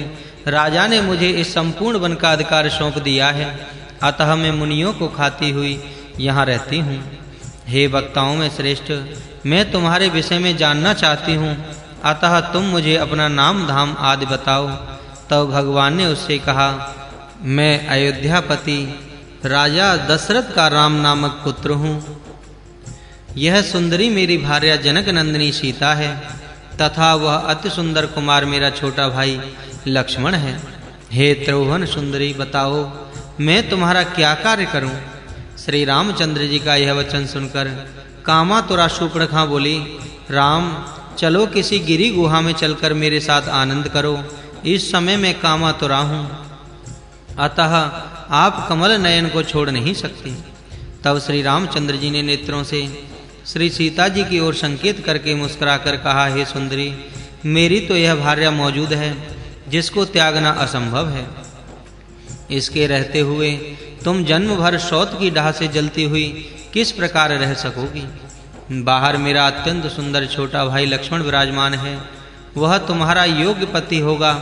तुम उसी के साथ वन पर्वत आदि में विहार करो। श्री रामचंद्र जी के इस प्रकार कहने पर काम से मोहिता भयंकर शूर्पणखा ने श्री लक्ष्मण जी से जाकर कहा, हे सुंदर, अपने भाई की आज्ञा मानकर तुम मेरे पति हो जाओ। आज हम और तुम परस्पर संगमन करें, देरी ना करो। उस राक्षसी ने जब श्री लक्ष्मण जी से इस प्रकार कहा तो वे उससे बोले, साध्वी, मैं तो उन बुद्धिमान भगवान श्री राम का दास हूँ। मुझे अपना पति बनाने से तुम्हें भी उनकी दासी बनना पड़ेगा। तुम्हारे लिए इससे अधिक दुख की और क्या बात होगी? तुम्हारा कल्याण हो, तुम उन्हीं के पास जाओ, वे महाराज सबके स्वामी हैं। यह सुनकर वह दुष्ट चित्ता राक्षसी फिर श्री रघुनाथ जी के पास आई और क्रोध पूर्वक बोली, हे राम, तुम बड़े चंचल चित्त हो, मुझे क्यों इधर उधर घुमा रहे हो?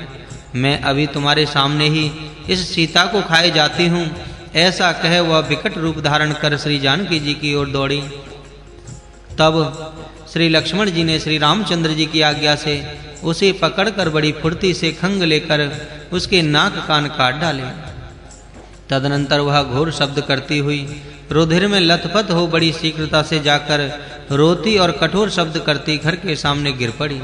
उसे देखकर तीक्ष्ण ध्वनि वाले घर ने कहा कि क्या बात है? अरे मृत्यु के मुख में जाने वाली किस दुष्ट ने तेरी यह दशा की है? तू बतला तो सही, वह काल के समान भी बलि क्यों ना हो, मैं उसे क्षण भर में ही मार डालूंगा।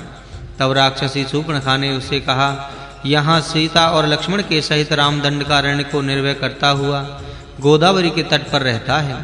उसी की प्रेरणा से उसके भाई लक्ष्मण ने मेरी यह गति की है। यदि तुम बड़े कुलीन और वीर हो तो उस दोनों भाइयों को, शत्रुओं को मार डालो। तुम उन दोनों मदोन्मत्तों को खा जाओ और मैं उन दोनों का रुधिर पीऊंगी, नहीं तो अपने प्राणों को छोड़कर यमलोक को चली जाऊंगी। शूर्पणखा का यह वचन सुनकर खर क्रोध से परिपूर्ण हो तुरंत युद्ध के लिए चला और श्री राम को मारने के लिए उसने बड़े पराक्रमी 14 सहस्र राक्षस उनके पास भेजे। खरदूषण और त्रिसरा ये सभी नाना प्रकार के अस्त्र शस्त्र लेकर श्री राम के पास आए। उनका कोलाहल सुन श्री रामचंद्र जी ने श्री लक्ष्मण जी से कहा, लक्ष्मण देखो, बड़ा कोलाहल सुनाई पड़ रहा है। मालूम होता है निश्चय ही राक्षस गण आ रहे हैं। अवश्य ही आज मेरे साथ उनका घोर युद्ध होगा। अतः हे महाबल, तुम श्री सीता को लेकर किसी पर्वत के कंदरा में चले जाओ। आज मैं इन समस्त घोर रूप राक्षसों का वध करना चाहता हूँ। तुम्हें मेरी सौगंध है, इस विषय में तुम और कुछ न कहना। श्री लक्ष्मण जी जो आज्ञा कहे श्री सीता जी को लेकर एक गिरि गुहा में चले गए। तब श्री रामचंद्र जी ने अपनी कमर कसी और कठोर धनुष तथा 2 अक्षय बाण के तरकस बांधकर युद्ध के लिए तैयार हो गए। तदनंतर राक्षसगण वहां आकर श्री राम के ऊपर नाना प्रकार के अस्त्र शस्त्र, पत्थर और वृक्ष आदि वर्षा करने लगे। श्री रामचंद्र जी ने एक क्षण मात्र में लीला से ही उन अस्त्र शस्त्र को तिल तिल करके काट डाला। फिर सहस्रों बाणों से उन संपूर्ण राक्षसों को मारकर खरदूषण और त्रिसरा को भी मार डाला। इस प्रकार रघुवंशियों में श्रेष्ठ श्री रामचंद्र जी ने आधे पहर में ही उन समस्त राक्षसों का संहार कर डाला। तब लक्ष्मण जी ने गुहा में से श्री सीता जी को लाकर श्री रघुनाथ जी को सौंप दिया। उस समय संपूर्ण राक्षसों को मरे हुए देख हुए बड़े विस्मित हुए। श्री जनक नंदिनी श्री सीता जी ने प्रसन्न मुख से श्री रामचंद्र जी का आलिंगन किया और उनके शरीर में हुए शस्त्र के घावों का हाथ फेरने से दुख दूर कर दिया। उन संपूर्ण श्रेष्ठ राक्षसों को मरे देख राक्षस राज रावण की बहन शूर्पणखा दौड़ती हुई लंका में पहुंची और राजसभा में पहुंचकर रोती हुई रावण के पैरों के समीप पृथ्वी पर गिर पड़ी। अपनी बहन को इस प्रकार भयभीत देखकर रावण बोला, अरे बत्से हट, उठ खड़ी हो, बता तो सही तुझे किसने विरूपा बना दिया?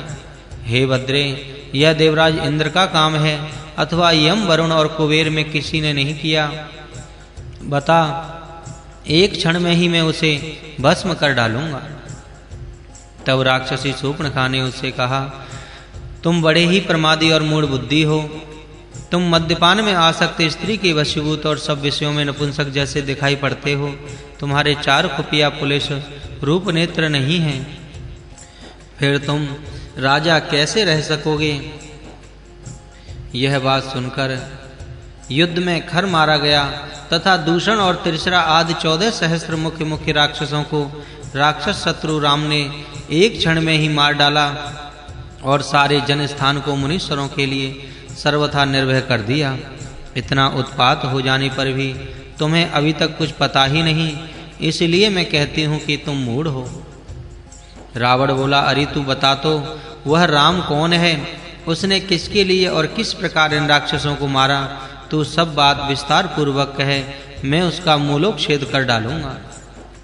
शूर्पणखा बोली, एक दिन जन स्थान में मैं गौतमी के किनारे जा रही थी। वहाँ पूर्व काल में मुनि जनों से सेवित एक पंचवटी नामक स्थान है।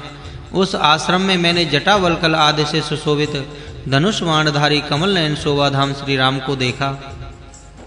उसका छोटा भाई लक्ष्मण भी उसी के समान रूपवान है तथा उसकी विशाल लोचना भार्या भी रूप में साक्षात सुंदरी लक्ष्मी जैसी है।